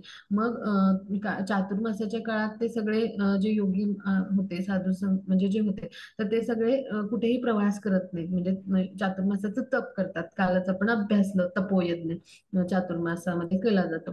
मग ते एकाच ठिकाणी थांबले. मग त्यांच्या वेगवेगळ्या चर्चा असायच्या आध्यात्मिक आणि मग ते सगळं हे श्रवण करायचे नारद मुनी. लहान होते ते त्यावेळेला. मग त्यांनी त्यांचे उच्छिष्ट खायची परवानगी मागितली. मग त्यांचं उच्छिष्ट त्यांनी ग्रहण करायला सुरुवात केली. मग त्यामुळे काय झालं तर त्यांची शुद्धी झाली आणि त्यांच्याकडून भागवत आणि भगवद्गीतेतल्या उपदेशांचं त्यांनी श्रवण केलं पहा. मग थोड्या दिवसांनी त्यांची जी माता होती तर तिला सर्पदंश झाला आणि मृत्यू झाला. मग ते एकाकी झाले. मग जे नारद मुनी होते तर अशा पद्धतीने म्हणजे त्यांनी काय केलं, हे जे ज्ञान आत्मसात केलं होतं त्यामुळे त्यांनी भगवंतांचं ध्यान केलं आणि त्यांना भगवान श्रीकृष्णांनी उपदेश केला. मग त्यांना पुढचा जन्म जो मिळाला म्हणजे कृष्णांची कृपा त्या जन्मात झाली आणि मग पुढचा जन्म जो मिळाला तर तेव्हा त्यांनी कुठल्याही वैदिक गुरुकुलमध्ये जाऊन प्रशिक्षण घेतलेलं नव्हतं, पण ते कृष्णांचे उत्तम भक्त बनले. आणि त्यांना हे सगळं उपजतच ज्ञान होतं भगवत भक्तीचं. आणि त्यांनी भक्तिमय प्रेममय सेवा हेच आपल्या जीवनाचं उद्दिष्ट बनवलं पहा. आणि त्यांनी काय केलं, भक्तीचा प्रसार केला. म्हणजे नारद मुनी आहेत ते अनेकांचे गुरु आहेत पहा, मार्गदर्शन करणारे आहेत. ते मुक्तात्मा आहेत. ते कुठल्याही म्हणजे भौतिक लोकामध्ये या ब्रह्मांडामध्ये कुठेही ते भ्रमण करू शकतात. ते चिरंजीव आहेत पहा आणि कृष्णाचे उत्तम भक्त आहेत. मग असे जे आहेत नारद मुनी तर त्यांनी प्रल्हाद महाराजांना उपदेश केला, ध्रुव महाराज असे अनेक त्यांचे शिष्य आहेत. असे उत्तम शिष्य बनवले पहा आणि भगवत भक्तीचा प्रसार आणि प्रसार केला. म्हणून सर्वश्रेष्ठ योगी कोण आहे तर नारद मुनी. म्हणजेच काय की अशा पद्धतीनं भगवान काय करतात तर म्हणजे संधी देतात की ज्याद्वारे आपण काय करू तर निरंतर अभ्यासाने किंवा प्रयत्नाने आपण कृष्ण भावनेमध्ये उन्नत होऊ. आता पुढे जाऊ आपण. हा, मग आता इतर सर्व जे योग आहेत, म्हणजे आता आपण अभ्यासलं की हे योगाचं जे अभ्यास आहे तर आपण शिडीच्या स्वरूपात करूया, चित्रात दिसते पहा. तर कर्मयोग म्हणजे काय? तर आपण सुरुवातीला आपले सकाम इच्छा किंवा भौतिक आसक्ती, तर तिथून त्याची सुरुवात होते. मग हळूहळू आपण भगवान श्रीकृष्णांच्या विषयीचं दिव्य ज्ञान घेतलं. काल आपण चौथ्या अध्यायामध्ये जे अभ्यासलं, मग भगवान का अवतरतात, का प्रकट होतात, मग त्यांचं म्हणजे काय कार्य असतं. मग ज्ञान योगामुळे आपलं गांभीर्य वाढतं आणि भगवंतांची भक्तिमय प्रेममय सेवेचा प्रयत्न करायला लागतो आपण. मग अजून पुढचा टप्पा म्हणजे काय, की आपण अष्टांग योगाचं जर ज्ञान घेतलं तर आपण ध्यान योगानुसार साधना करून परमात्मा जो आहे तर त्याच्यावर ध्यान करायचा प्रयत्न करतो. मग आता त्याच्याही पुढे जाऊन म्हणजे काय, की भगवान जे आहे तर त्यांची भक्तिमय प्रेममय सेवा म्हणजे भक्तियुक्त आपण कर्म करतो आणि त्याद्वारे भक्ती म्हणजे योगामध्ये आपण काय होतं, स्थित होतो. म्हणजेच काय, की म्हणजे कुठल्याही पद्धतीनं आपण ही म्हणजे वेगवेगळ्या पद्धतीनं किंवा वेगवेगळ्या मार्गाने आपण प्रयत्न केला भगवान श्रीकृष्णांची भक्तिमय प्रेममय सेवा करायचा किंवा भगवान जे आहेत तर त्यांच्यावर आपलं मन एकाग्र करायचं, तरी सगळं जे आहे तर सगळ्यांचं गंतव्य जे आहे तर ते काय आहे, भक्ती योगच आहे. म्हणजे काय, भक्ती योग म्हणजे काय आहे, तर ज्ञानयोग आहे आणि कर्मयोग आहे आणि भक्ती पण आहे. म्हणजे काय, तर कर्म आपण करतो म्हणजे पहा, भक्ती म्हणजे तर कृष्णांच्या संतुष्टीसाठी कर्म करतो आपण. अमुक माळा जप केला म्हणजे ते तप झालं, 16 माळा जप केला म्हणजे कृष्णप्रसाद ग्रहण केला. मग ते काय झालं, आपलं म्हणजे कृष्णांच्या संतुष्टीसाठी केलेलं कार्य म्हणजे आपली तपस्या झाली. हे उदाहरण दिलं, नवविधा भक्तीचे प्रयत्न म्हणजे आपलं ती तपस्या झाली.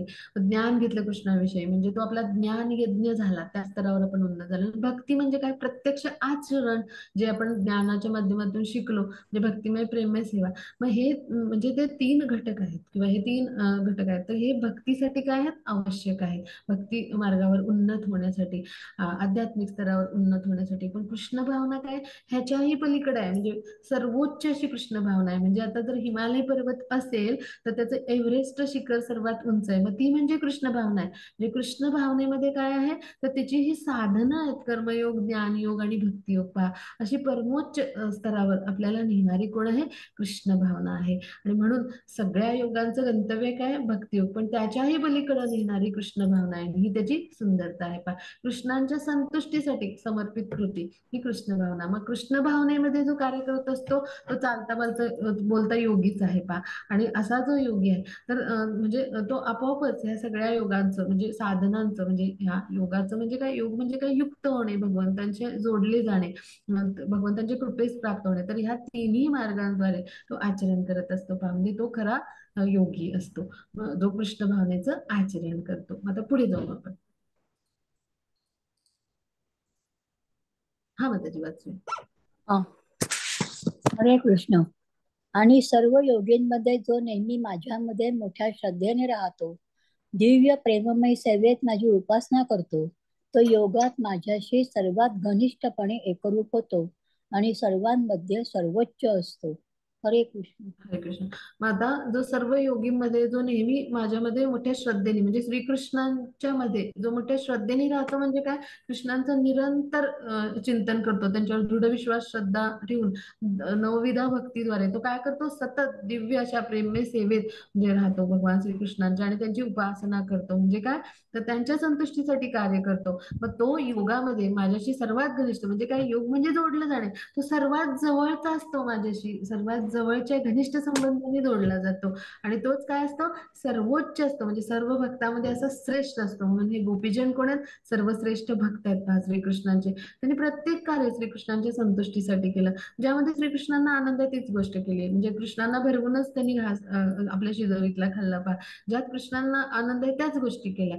कृष्णांना जो खेळ आवडतो तोच त्यांनी खेळला. मग हे उच्च कोटीचे काय आहेत, योगी आहेत, ऋषी मुनी आहेत गतजन्मीचे, की ज्यांनी कृष्णाची म्हणजे अशा पद्धतीने सेवा केली पहा आणि त्यांना कृष्णांचे सवंगडी बनण्याचा म्हणजे दुर्मिळ असा लाभ मिळाला.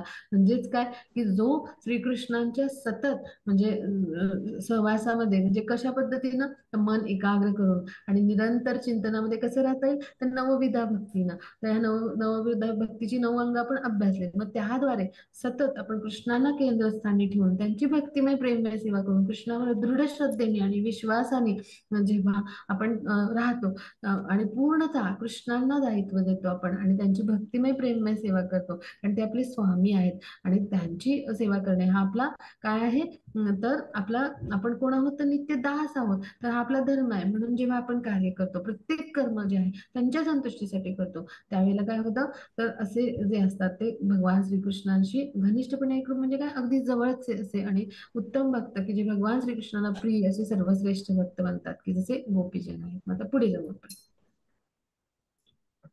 हा होता. हा, मग आता योग म्हणजे काय आहे? तो आध्यात्मिक सराव पद्धती आहे. मग हे आपण समजून घेतलं. मग आता पुढे जाऊ आपण. आता काही वेगवेगळे युगातल्या वेगवेगळ्या पद्धती युगधर्म आहेत, तर ते काय आहे, तर हा श्लोकाच्या माध्यमातून आपल्याला समजून घ्यायचं आहे. कृते यध्यायतो विष्णू त्रेताया यजतो मखे द्वापारी परिचर्यायाम कलो तद्धरी कीर्तनात. म्हणजे कृते म्हणजे सत्ययुग. सत्ययुगामध्ये काय आहे, तर आपला युगधर्म आहे ध्यानयोग, म्हणजे विष्णूंचं ध्यान करायचं. त्रेतायुगामध्ये काय, तर असे अग्नियज्ञ म्हणजे यज्ञ केले जायचे. मग विष्णूंच्या संतुष्टीसाठी यज्ञ केला जायचा. मग द्वापार युगामध्ये काय आहे, तर भव्य अशा मंदिर पूजा परिचर्यायाम असं म्हटलंय. आणि कलो काय, तद्धरी कीर्तनात, म्हणजे कलियुगामध्ये काय आहे, तर नाम संकीर्तन यज्ञ करायला सांगितलंय. म्हणजे आताच्या कलियुगामध्ये नाम संकीर्तन यज्ञ म्हणजेच काय, हरे कृष्ण महामंत्राचा जप किंवा संकीर्तन हे आपण केलं पाहिजे. आणि हे कशामध्ये सांगितलंय, भागवताच्या 12व्या स्कंदातला 3रा अध्यायातला 52वा श्लोक आहे पहा. आता पुढे जाऊ आपण. हा, हे इथं दिलं. आपण पुढची स्लाइड घेऊया माताजी. हरे कृष्ण. हा, आता परमेश्वराच्या पवित्र नामाचा जप, तर हा करायला आपल्याला 500 वर्षापूर्वी जेव्हा भगवान स्वयं चैतन्य महाप्रभूंच्या अवतारात आले, तर तेव्हा त्यांनी काय सांगितलं, नाम संकीर्तन यज्ञ हरे कृष्ण महामंत्राचा जप हाच कलियुगासाठी सर्वश्रेष्ठ आहे असं सांगितलं. आणि आपल्याला म्हणजे युगमंत्र म्हणून त्यांनी सांगितलं. आता पुढे जाऊ आपण. मग आता लिफ्टनी पण आपल्याला जाता येतं आणि जिन्याने पण, म्हणजेच काय, आध्यात्मिक स्तरावर आपल्याला शीघ्रातिशीघ्र जाण्याचा मार्ग म्हणजे काय, तर कृष्ण भावना आहे, की ज्याला आपण लिफ्ट म्हणू शकतो. आणि आपण जे वेगवेगळ्या योग मार्गाने जातो, तर तो काय जिन्यासारखा आहे. मग आपल्याला कुठल्या मार्गाने जायला आवडेल, की जो आपल्याला लवकर भगवंतांपर्यंत घेऊन जाईल, मग तो कुठला आहे, तर कृष्ण भावनेचं आचरण हा मार्ग आहे. आणि म्हणून आपण काय केलं पाहिजे, कृष्ण भावनेमध्ये आपण म्हणजे कृष्ण भावनेचं आचरण करून आपण काय केलं पाहिजे, तर कृष्ण भावना भावित असं कर्म करायचा प्रयत्न केला पाहिजे. आता पुढे जाऊ ना. हा, मग त्याची पुढची स्लाइड घेऊया. हा हा, आता हा भागवतातला उल्लेख आहे 11व्या स्कंदातला 5वा श्लोक 32वा 5वा अध्याय 32वा श्लोक. तर कृष्णवर्ण त्विषा कृष्णम सांगोपांगस्त पार्षदम यज्ञे संकीर्तन प्राय यजंती ही सुमेधसा. म्हणजे हा गुप्त उल्लेख आहे, की चैतन्य महाप्रभूंच्या रूपात कसे भगवान श्रीकृष्ण येतील. व्यासमुनींना ते कालदर्शी होते, ते दृष्टी होते, तर त्यांनी हे सगळं आधीच लिहून ठेवलंय कलियुगापूर्वी पहा. आणि ते शक्त्यावेश अवतार आहेत, म्हणजे विशिष्ट शक्ती असते भगवंतांची अशा रूपामध्ये, म्हणजे त्यांना त्रिकालदर्शी ते होते. हीच त्यांच्यामध्ये शक्ती आहे, भगवंतांच्या काही शक्ती प्रदान करतात असे व्यासमुनी. म्हणजे काय, तर भगवंतांचा शक्त्यावेश अवतार मानला जातो. मग त्यांनी भागवतामध्ये हे लिहिलंय, की कलियुगामध्ये म्हणजे बुद्धिमान व्यक्ती सतत कृष्णांचे नामस्मरण करणाऱ्या भगवंतांच्या अवताराची उपासना करण्यासाठी सामूहिक नामजप करतात. म्हणजे तर कोण आहेत बुद्धिमान व्यक्ती, म्हणजे भगवान श्रीकृष्ण.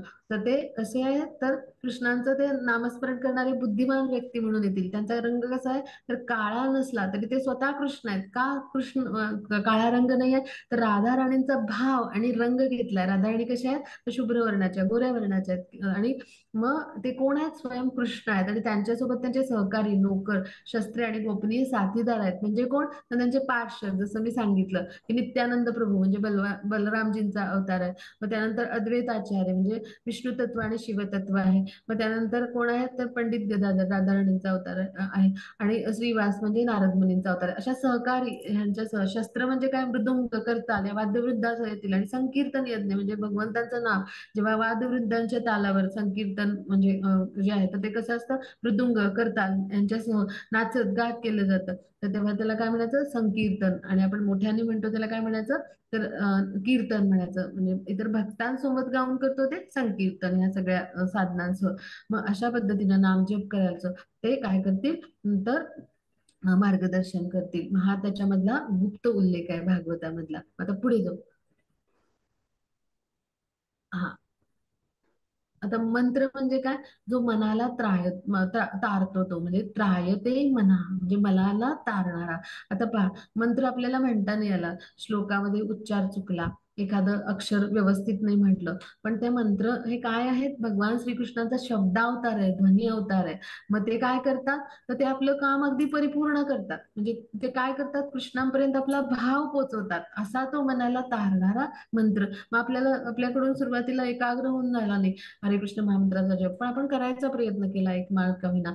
मग तो काय करतो? कृष्णांपर्यंत आपला भाव पोहोचवतो. आपलं भाव आणि प्रेमच कृष्णांना हवाय, मग तो पोहोचवतो. मग असा जो आहे तो मंत्र, मग असा जो मंत्र कुठला आहे? तर हरे कृष्ण महामंत्र. तो कोणता आहे? हरे कृष्ण कृष्ण कृष्ण हरे हरे, हरे राम राम राम हरे हरे. म्हणजे हा जेव्हा मंत्र जप आपण करतो, त्यात त्रुटी चुका झाल्या करताना, म्हणजे ते आपली भूमिका मंत्र आपली योग्य बजावतात आणि आपलं भाव आणि समर्पण कृष्णापर्यंत पोहोचवतात, आणि कृष्ण काय करतात? आपल्यावर कृपा करतात. मग आता पुढे जाऊ आपण. हा, याची पुढची स्लाइड घेऊया. 43 स्लाइड. हा. हा, तर आता ही स्लाइड पाहूया. हा, तर ह्याच्यामध्ये आपले हरे कृष्ण महामंत्र करणारे जे इस्कॉनचे भक्त पाहिले आपण, तर ते काय करतात? तर असं नगर संकीर्तन करतात, म्हणजे पूर्ण नगराला प्रदक्षिणा घालतात. एखाद्या शहरात किंवा एखादा भाग निवडतात. तर हे काय आहे? तर आपण आता उदाहरण पाहूया, की आपण आता मार्गावरून चाललोय आपल्या कामधंदाच्या निमित्तानं, नोकरीच्या निमित्तानं, असे रस्त्यावरून लोक जात असतात गर्दीच्या ठिकाणी, सगळ्या अशा पब्लिक प्लेस आपण म्हणू, जिथं असे खूप लोकांची गर्दी आहे. मग तिथं आपलं संकीर्तन असतं हरे कृष्ण मंत्राचं माईकवर, आणि सगळ्या वादविद्यांच्या तालावर ही नगर प्रदक्षिणा होते. तर का ह्याचं कारण काय आहे? तर आपण एखादं गाणं ऐकलं सकाळी, तर ते गुणगुणत जातो ना रोड मार्गावरून जाताना. मग तसं हरे कृष्ण महामंत्र ऐकला तर आपल्या कानावर पडल्यामुळे पण आपली श्रवण भक्तीने शुद्धी होते, पहा. मग तो माणूस तो दिवसभर गुणगुणतो, पहा. मग अशा पद्धतीनं एकाच वेळी आपण हजारो लोकांपर्यंत हरे कृष्ण महामंत्र म्हणजे कृष्णांना पोहोचवतो, पहा, आणि त्याद्वारे त्यांची शुद्धी करतो. मग हा एक प्रकारे सेवेचा एक म्हणजे प्रकार आहे. अशा पद्धतीनं म्हणजे आपण म्हणतो ना, मास मास जनरेशन, मास पॉप्युलेशन, तर त्यांना एकाच वेळेला म्हणजे आपण अशा पद्धतीने शुद्धी करण्याची ही प्रक्रिया आहे. म्हणजे नाम संकीर्तन यज्ञ काय? शुद्धीची प्रक्रिया आहे, शुद्धीकरणाची प्रक्रिया. तर कशी? तर एकाच वेळी अनेक लोक ऐकतात, आणि त्यातला मग एखादा पर्यंत म्हणजे जो आहे, तर तो म्हणजे तो गांभीर्याने घेतो आणि तो कृष्ण भावनेमध्ये येतो. म्हणजे अशा पद्धतीनं प्रत्येक अशा पतित जीवाला जो क्लेशामध्ये म्हणजे आपलं जीवन जगतोय, तर त्याला कृष्ण भावनेमध्ये आणून त्याचे शुद्धीकरण करण्याचं कार्य म्हणजे ही सेवा आहे. यासाठी इस्कॉनचे जे भक्त असतात ते असं नगर संकीर्तन करतात, पहा. हे त्याचे लाभ आहेत, पहा. मग आता पुढे जाऊ आपण. शास्त्रातले संदर्भ आहेत की नामस्मरणाचं परमेश्वराचे पवित्र नाम आहेत, तर त्याचे काय लाभ आहेत, तर ते आपण पाहणार आहोत. हा, मग कलियुग युगधर्म नाम प्रचार ताठी लागी पितावर्ण चैतन्य अवतार. म्हणजे कलियुगात लोकांनी फक्त भगवंताच्या पवित्र नामाचा जप केला पाहिजे, असं नारायण संहितेमध्ये लिहिले. हा, त्याच्या पुढे जाऊया. हा, आता शास्त्रातले अजून संदर्भ काय आहेत की कृष्ण यजुर्वेद कालीसंतरण उपनिषदामध्ये काय सांगितले? सर्व वैदिक साहित्याचा शोध घेतल्यावर हरे कृष्ण जपापेक्षा या युगासाठी म्हणजे युगासाठी धर्म म्हणून, म्हणजे पद्धती म्हणून योग्य अधिक उदात्त असं काही नाहीये. म्हणजे काय? त्याच्यापेक्षा उदात्त काही सापडणारच नाही जपापेक्षा. म्हणजे काय? धर्म म्हणजे काय? आपलं जे कर्तव्य ह्या अर्थाने, तर किंवा पद्धत ह्या अर्थाने, तर काय आहे? तर नाम संकीर्तन, पहा. मग आता पुढे जाऊ आपण. हा, हरेर नाम केवलम कलो नास्ती एव गतिरन्यथा. म्हणजे काय?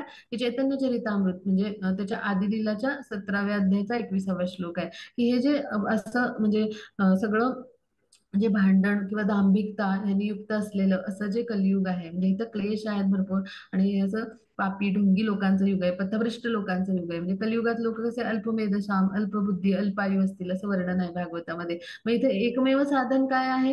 जे आपल्याला खूप अभ्यास करायला जमणार नाही, आपल्याला काय आहे? अल्पमेधसाम, अल्पबुद्धी. मग अल्प आयु म्हणजे आपल्याकडे आयुमर्यादा कमी आहे, आणि मग अशा पद्धतीने जे लोक आहेत, आपल्याला मन एकाग्र करायला पण अल्पबुद्धी असल्यामुळे जमणार नाही, मग असे जे लोक आहेत, तर ह्यांच्यासाठी एकमेव साधन काय आहे मग मुक्तीचं? तर पवित्र नामाचा जप, आणि दुसरा कुठलाही मार्ग नाही, असं तीनदा सांगितलं. म्हणजे शास्त्रसंमत आचरण काय असतं किंवा शास्त्रसंमत कधी मानतात एक गोष्ट 3 वेळा सांगितली गेली, तर आता चैतन्य महाप्रभू म्हणजे प्रत्यक्ष भक्त संन्यासी, राधा भावामध्ये असलेले अवतार भगवानांचा, आणि प्रत्यक्ष कृष्ण आहेत. मग त्यांनी हे सांगितलंय, म्हणजेच काय? हे यथार्थ आहे. आता पुढे जाऊ आपण. हा, आता हा जो भागवतातला म्हणजे श्लोक आहे, तर तो काय सांगतो की कलेर्दोष निधे राजन संती एको महान गुणा कीर्तनादेव कृष्णस्य मुक्त संग परम व्रजेत. म्हणजे हे सगळं जरी असलं कलियुगामध्ये, तरी काय सांगितलंय, ह्या सगळ्या दोषांनी हे सगळं युक्त असलं कलियुग असं, तर ह्या युगात एक चांगला गुण काय आहे, तर हरे कृष्ण मंत्राचा जप केल्यामुळे भौतिक बंधनातून आपण मुक्त होऊ शकतो. आणि अतिंद्रिय राज्य म्हणजे काय, भगवत धामाची प्राप्ती करू शकतो. म्हणजे कलियुगामध्ये असं खूप कठीण सगळं अवघड असलं तरी केवळ म्हणजे हरे कृष्ण महामंत्र किंवा भगवान यांचं पवित्र नामच आपल्याला तारणार आहे आणि आपल्याला भगवत धामाची प्राप्ती करून देणार आहे. आता पुढे जाऊ आपण. हा तरी पुढची स्लाइड. हा, मग आता भगवद्गीतेचा 10व्या अध्यायातला 25वा श्लोक, म्हणजे भगवद्गीतेच्या 10व्या अध्यायात कृष्णाने आपल्या विभूती सांगितल्यात, म्हणजे भगवान श्रीकृष्णांची ऐश्वर्य. तर त्यामध्ये ते काय म्हणतात, यज्ञानाम जप यज्ञोस्मी. म्हणजे काय, यज्ञांमध्ये, यज्ञ म्हणजे काय, श्रीकृष्णांच्या पवित्र संतुष्टीसाठी कार्य करणे. मग यज्ञामध्ये पवित्र यज्ञ कुठला असा, तर तो म्हणजे नामजप होय. म्हणजे हे जपाचं महत्व आहे पहा. म्हणजे जेव्हा कृष्णांचा जप करतो तेव्हा काय होतं, आपण कृष्णांचा संग करतो. यज्ञानाम जप यज्ञोस्मी, यज्ञामधला पवित्र नामजप म्हणजे मी स्वतः आहे, श्रीकृष्ण सांगतात पहा. मग ह्याच्यापेक्षा अजून आपल्याला काय शास्त्रामधला दाखला हवा, कृष्णांचा आपण संग करतो पहा. जेव्हा कृष्णांचा संग करतो तेव्हा कृष्णांचे गुण आपल्यामध्ये येतात, म्हणजे दैवी गुण आपल्यामध्ये येतात. आपण गुणांनी समान आहोत आणि त्याद्वारे आपण काय म्हणतो, उन्नत बनतो आध्यात्मिक स्तरावर, आपण शुद्ध होतो पहा. म्हणून नामजप ही काय, शुद्धीकरणाची प्रक्रिया आहे. आता पुढे जाऊ आपण. हा, आता हे जे आहे, तर हे जे शिक्षाष्टकम म्हणजे 8 प्रकारचे उपदेश केले चैतन्य महाप्रभूंनी, तर त्यापैकी हा आहे की काय, तर नामनाम अकारी बहुधा निज सर्व शक्ती तत्रार्पिता नियमिता स्मरणेन काल एतादशी तव कृपा भगवन नमामि दुर्दैवम इति ज्ञानम इहना. म्हणजे काय, की हे परमपुरुष भगवान, तुझ्या पवित्र नावामध्ये, म्हणजे ते घेण्यामध्ये, नामोच्चारण करण्यामध्ये जीवांचं सगळं सौभाग्य एकवटलेलं आहे. की तुझी अनेक नाव आहेत, पण त्यापैकी कृष्ण किंवा गोविंद ही तुझी जी नाव आहेत, म्हणजे ही जी काही नाव आहेत, ह्यामध्ये इतकं सामर्थ्य आहे की ते लक्षात ठेवायला पण कुठला म्हणजे असा कठोर नियम नाही. म्हणजे नामामधलं सामर्थ्य काय, की प्रत्यक्ष नाम घेतो तेव्हा ते काय करतं, आपली अनेक जन्मांची पाप करणं, जसं एखाद्या अग्नीमध्ये इंधन जळतं, असे जळतात पहा, असं जळून खाक करतं.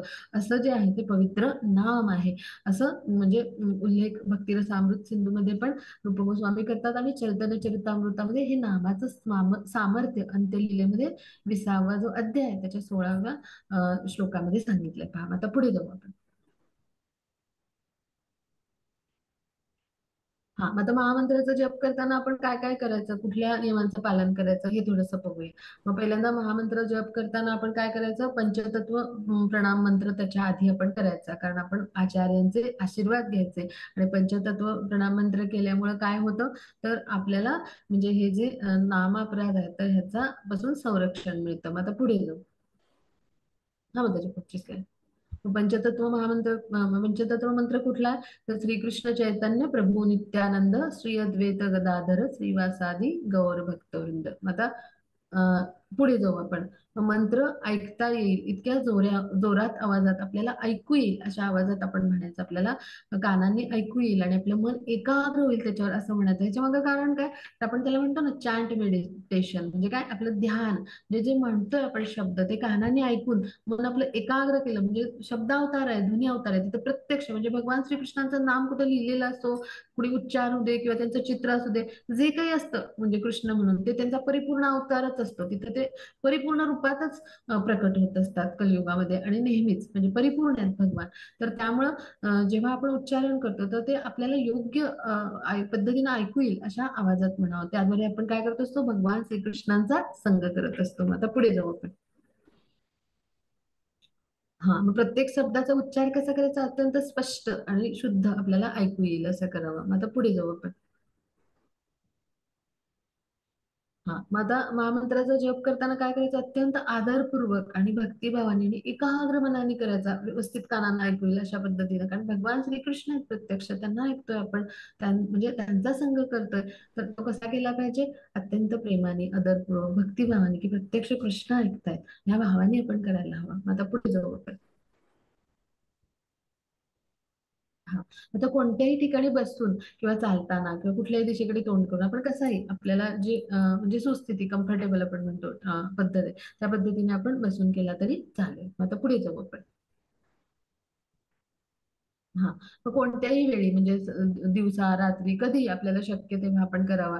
हा.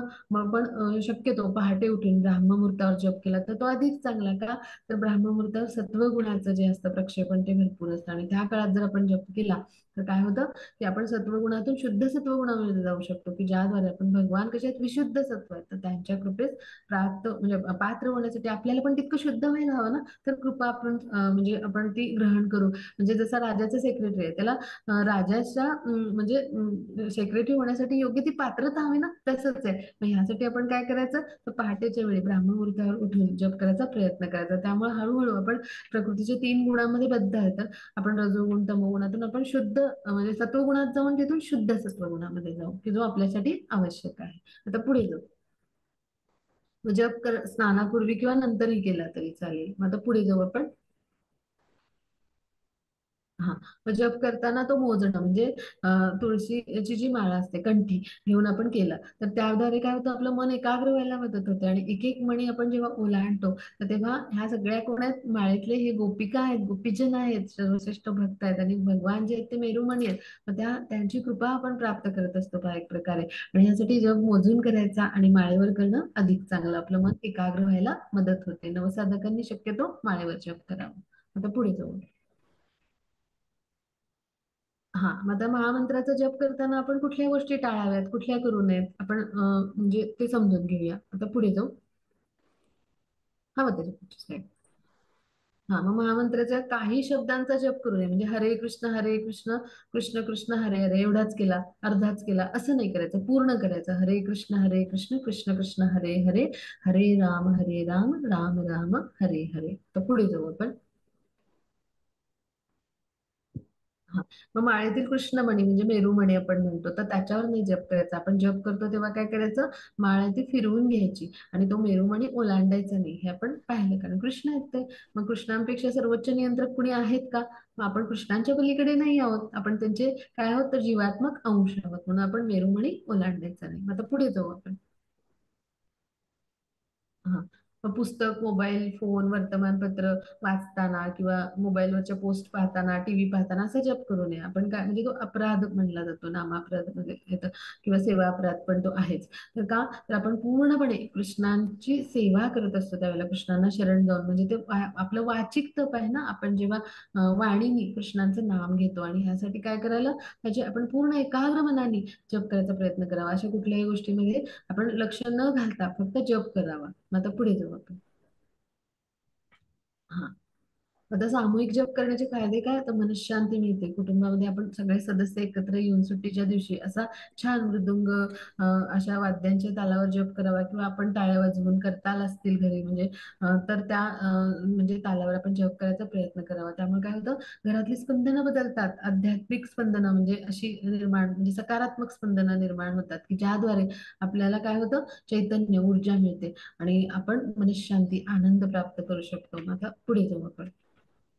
आणखी काय फायदा आहे नामजप करण्याचा तर सगळ्या कर्मफळांपासून आपल्याला मुक्ती मिळते. म्हणजे कुठलंही पाप असो तर नामाचं सामर्थ्य असं आहे किंवा नाम असं शक्तिशाली आहे. हरिनाम जे आहे किंवा हरे कृष्ण महामंत्राचा जप हा असा शक्तिशाली आहे की सगळ्या कर्मफळांपासून प्रत्येक कर्माला पाप किंवा पुण्याचं फळ आहे. मग त्या सगळ्या कर्मफळांपासून आणि अनेक गतजन्मांची आपली फळं आहेत. आपण काय होतोय नित्यबद्ध होत आलेलो आहोत प्रत्येक वेळी वेगवेगळ्या शरीराने योनीतून. तर ती सगळी फळं नष्ट करण्याचं काम करतं तर हरे कृष्णांचं महामंत्राचा जप म्हणजे नाम करतं. मग आता पुढे जाऊ आपण. म्हणजे भगवान नाम असं श्रेष्ठ आहे. हा. मग वेगवेगळ्या वाईट सवयी व्यसनं म्हणजे धूम्रपान मद्य म्हणजे अशा सवयी हा तर ह्या ज्या आहेत तर हे आताच्या परिस्थितीमध्ये ह्या सगळ्या अनियंत्रित इच्छा विचार म्हणजे आपण गुलाम आहोत.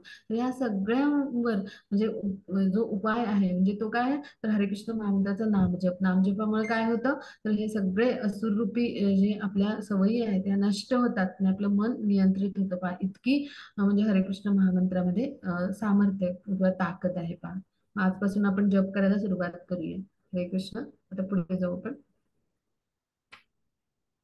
हा. आता चिंता आणि तणाव आपल्याला, आता आपण धकाधकीचं जीवन कलियुगामध्ये जगतो आणि आपली कर्तव्य कर्म करत असतो. म्हणजे चिंता आणि तणावापासून मुक्ती देणारा असं हरिनाम आहे. आपल्याला दिव्य आनंदाच्या स्तरावर नेणारं हरिनाम आहे पहा. हे जे आहेत सगळे, म्हणजे संन्यासी ब्रह्मचारी आहेत, तर ते पहा किती आनंदी दिसतात. म्हणजे जणू काही श्रील प्रभुपाद म्हणतात की हे भगव्या वेशातले हे जे आहेत, तर हे देवदूतच भासतात पहा, अशी श्रील प्रभुपाद उपमा देतात पहा त्यांना. आता पुढे जाऊ आपण. म्हणजे खरा आनंद जो आहे तर कशामध्ये, हरे कृष्णाच्या पवित्र नामजपामध्ये किंवा संकीर्तनामध्ये पहा. सगळे आनंदाने नाचून गाऊन कसं संकीर्तन करतात, असाच आजपासून आपण प्रयत्न करूया. आता पुढे जाऊ आपण. हा, मग त्यांनी काय मिळतं, आत्मज्ञान मिळतं. म्हणजे काय होतं, शुद्धी जशी होईल त्याची हृदयस्थ परमात्मा आपले मित्र म्हणून कार्य करतात. सर्वांचे कल्याणकारी मित्र कोण आहेत, आपण पीस फॉर्म्युला शांती सूत्रामध्ये अभ्यासलंय. हितचिंतक कोण आहेत, भगवान कृष्ण. मग ते काय करतात, आपल्याला आपल्या हृदयामध्ये ज्ञान देतात. म्हणजे आपल्या हृदयातलं जे अज्ञान आहे, ते अज्ञानरूपी अंधकार आहे ते दूर करतात आणि तिथे ज्ञानाचा प्रकाश टाकतात. म्हणजे काय, अंधकार म्हणजे पण भौतिक प्रकृतीच्या 3 गुणामध्ये बद्ध असणं म्हणजे अंधकार म्हटले गेले. आणि असं जे अज्ञान आहे किंवा असं जे बद्ध जीवनावस्था आहे, त्यातून आपल्याला ते मुक्ती मिळवून देतात. म्हणजे त्रिगुणातून आपण मुक्त होतो पहा, आणि आपण शुद्ध होतो आणि आपण भगवत धामाची प्राप्ती करतो. आणि त्यासाठी काय आवश्यक आहे, आत्मज्ञान. मग ते मिळतं. आता पुढे जाऊ आपण. म्हणजे नामजपाचे किती फायदे आहेत पहा. हा, मग त्याची पुढची स्लाइड. हा, मग हरे कृष्ण महामंत्राबद्दल इतर लोक काय म्हणतात, ज्यांनी हे हरे कृष्ण महामंत्राचा जप केला आणि त्यांच्या जीवनामध्ये त्यांनी यश मिळवलं किंवा त्यांना काय लाभ झाले ते आपण पाहणार आहोत. मग आता पुढे जाऊ. हा, मग त्याची पुढची स्लाइड घेऊया. हा, मग हा जॉर्ज हॅरिसन नावाचा पॉप सिंगर आहे की जो त्या काळात भगवान म्हणजे जे आहेत तर त्यांचा भक्त बनला, भगवान श्रीकृष्णांचा. श्रील प्रभुपादांचा तो अनुयायी बनला, म्हणजे श्रील प्रभुपादांचा तो शिष्य बनला. आणि तो इतका, म्हणजे इतका त्याचा म्हणजे उत्तम असा भक्ती आणि भाव होता की त्यांनी जे हरे कृष्ण महामंत्राचा जप जप जो गायला, तर त्याचा त्या काळात काय असत, ऑडिओ कॅसेट्स असतात, तर त्यांनी उच्चांक गाठला होता हरे कृष्ण महामंत्राच्या त्याच्या कॅसेट्सने पहा. अशा पद्धतीनं तो त्यांचा उत्तम भक्त बनला आणि त्यांना आपलं पूर्ण जीवन म्हणजे कृष्ण भक्तीसाठी समर्पित केलं पहा. मग आता पुढे जाऊ. मग तो काय म्हणतो की ईश्वराचा साक्षात्कार होण्याची ही प्रक्रिया आहे पहा, असं जॉर्ज हॅरिसन म्हणतो. आता पुढे जाऊ आपण. हा, मग त्याची पुढची स्लाइड. महामंत्राचा जप केल्यामुळे काय होतं की काही अनुकूल घडायला लागले असं मला वाटतं. म्हणजे फ्रान्सचा तरुण दिग्दर्शक आहे जीन क्लॉड हॅलिचे, खूप प्रसिद्ध, तो म्हणतो. म्हणजे तो सुद्धा भक्त आहे पहा कृष्णांचा आणि हरे कृष्ण महामंत्राचा तो जप करतो. मग आता पुढे जाऊ आपण. हा, मग त्याची पुढची स्लाइड. हा, मग आता हरे कृष्ण जपामुळे आयुष्यातले चढ उतार सहज आत्मविश्वासाने मनशांतीने पार केले असं कोण म्हणतात, फोर्ड गाड्यांचे जे मालक आहेत, त्यांचं नाव काय, अल्बर्ट ब्रश. फोर्डचे मालक, फोर्ड मोटर्सचे. तर ते काय आहे, तर त्यांनी कृष्ण भावनेमध्ये ते आले. त्यांनी श्रील प्रभुपादांचे ते शिष्य बनले आणि त्यांनी पत्नी सुद्धा म्हणजे आपली हिंदू स्वीकारली. आणि त्यांचे जे पुत्र आहेत अमरीश आता, तर त्यांचं सुद्धा खूप मोठं योगदान आहे बरं का.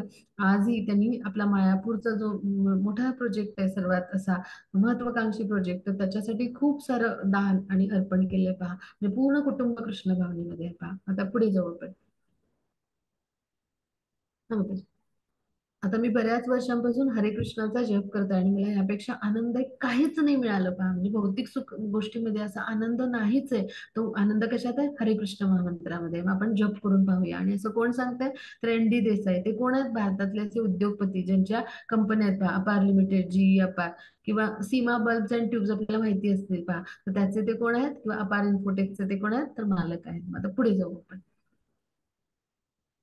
हा, आता हरे कृष्णाचा जप केल्यामुळे मला माझ्या आयुष्यातील सर्व चढउतारांचा मोठ्या आत्मविश्वासाने आणि मनशांतीसह सामना करण्याला मदत मिळाली असं कोण म्हणतात, ऋषिकेश मफतलाल. म्हणजे जे मफतलाल शूटिंग सेटिंग आपण अभ्यासतो, आपण जे विकत घेतलं असेल पहा, बऱ्याच जणांना माहिती असेल, म्हणजे जे कपड्यांचे मोठे व्यापारी, मोठं नाव आहे आपल्या भारतातलं, तर त्याचे जे आहेत ऋषिकेश मफतलाल, मफतलाल फॅब्रिक्सचे, त्यांचं मत आहे पहा. म्हणजे ते देखील हरे कृष्ण महामंत्राचा जप करतात पहा. आता पुढे जाऊ. हा, आता हे जॉब केल्यामुळे माझ्या वाईट सगळ्या सवयी सोडायला मदत झाली आणि मग जीवनाकडे पाहायची दृष्टी बदलली, असं ही एन शॉपर्टसन मॉडेल म्हणते पहा. ती आधीची कशी आहे पहा, ही मॉडेल आहे हा हॉलिवूड मधली, आणि ती नंतर कशी भक्त बनली पहा आणि तिचं जीवन कसं पालटून गेलं पहा. आता पुढे जाऊ आपण. हा, मग ही अजून एक युरोपियन अग्रगण्य मॉडेल होती. ती पण काय म्हणाली, हरे कृष्ण जप केल्यामुळे मला प्रचंड आनंद होतो. तिचं आधीचं आयुष्य पहा आणि आताचं आयुष्य पहा. आता पुढे जाऊ आपण. हा, आता हे ब्रुस क्लिन्सबर्ग म्हणून सैन्यातले अधिकारी आहेत. त्यांनी काय सांगितलं, हरेकृष्ण भक्तांसोबतचा सहवास म्हणजे भक्तांचा संघ पण महत्वाचा आहे. आणि महामंत्राचा जप केल्यामुळे जीवनाकडे पाहण्याचा दृष्टिकोनच उजळ झाला, म्हणजे बदलला. किती आनंदित चेहरा आहे, पहा कसं तेज आहे. मग हे सगळं कृष्ण कृपेमुळे प्राप्त होतं, हरेकृष्ण महामंत्राच्या जपामुळे. आता पुढे जाऊ आपण. हा, मग त्याची पुढची स्लाइड.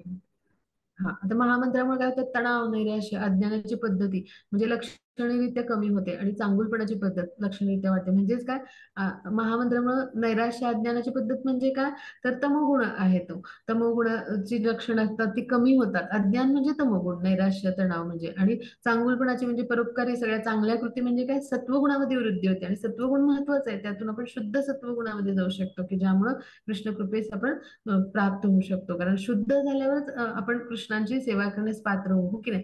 मग असं कोण म्हणतात, तर डेव्हिड उल्फ, जे फ्लोरिडा स्टेट युनिव्हर्सिटीमध्ये वेगवेगळ्या म्हणजे मास्टर ऑफ सोशल सर्व्हिसेस या प्रोग्रामद्वारे महामंत्राच्या जपाचा अभ्यास करतात. आता पुढे जाऊ आपण.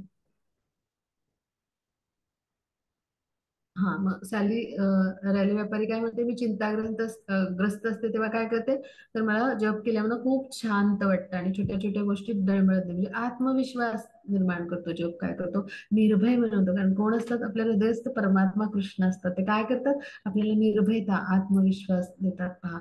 आणि त्यांचं म्हणजे सतत ते आपल्या सोबत असतात पहा. आता पुढे जाऊ आपण. हरे कृष्णाचा जप केल्यामुळे कृष्ण भावनेतली अधिकृत पुस्तकं म्हणजे काय, ही शुद्ध भक्तांची पुस्तकं, श्रील प्रभुपादांचे ग्रंथ आपण म्हणजे असे जर वाचले, तर त्यामुळे मनाला काय मिळते, शांती मिळते. असं कोण म्हणतात, हेल्थ स्पा टोरंटो मध्ये जो आहे त्याचे रमेश लाल म्हणून जे आहेत मालक, तर ते म्हणतात पहा. म्हणजे पहा किती जणांनी लाभ घेतलाय पहा. मग आपण काय करूया, हरे कृष्ण महामंत्राचा आजपासून एक माळ का होईना जप सुरू करूया आणि आपण पण आनंदी राहूया, मनशांती मिळवूया.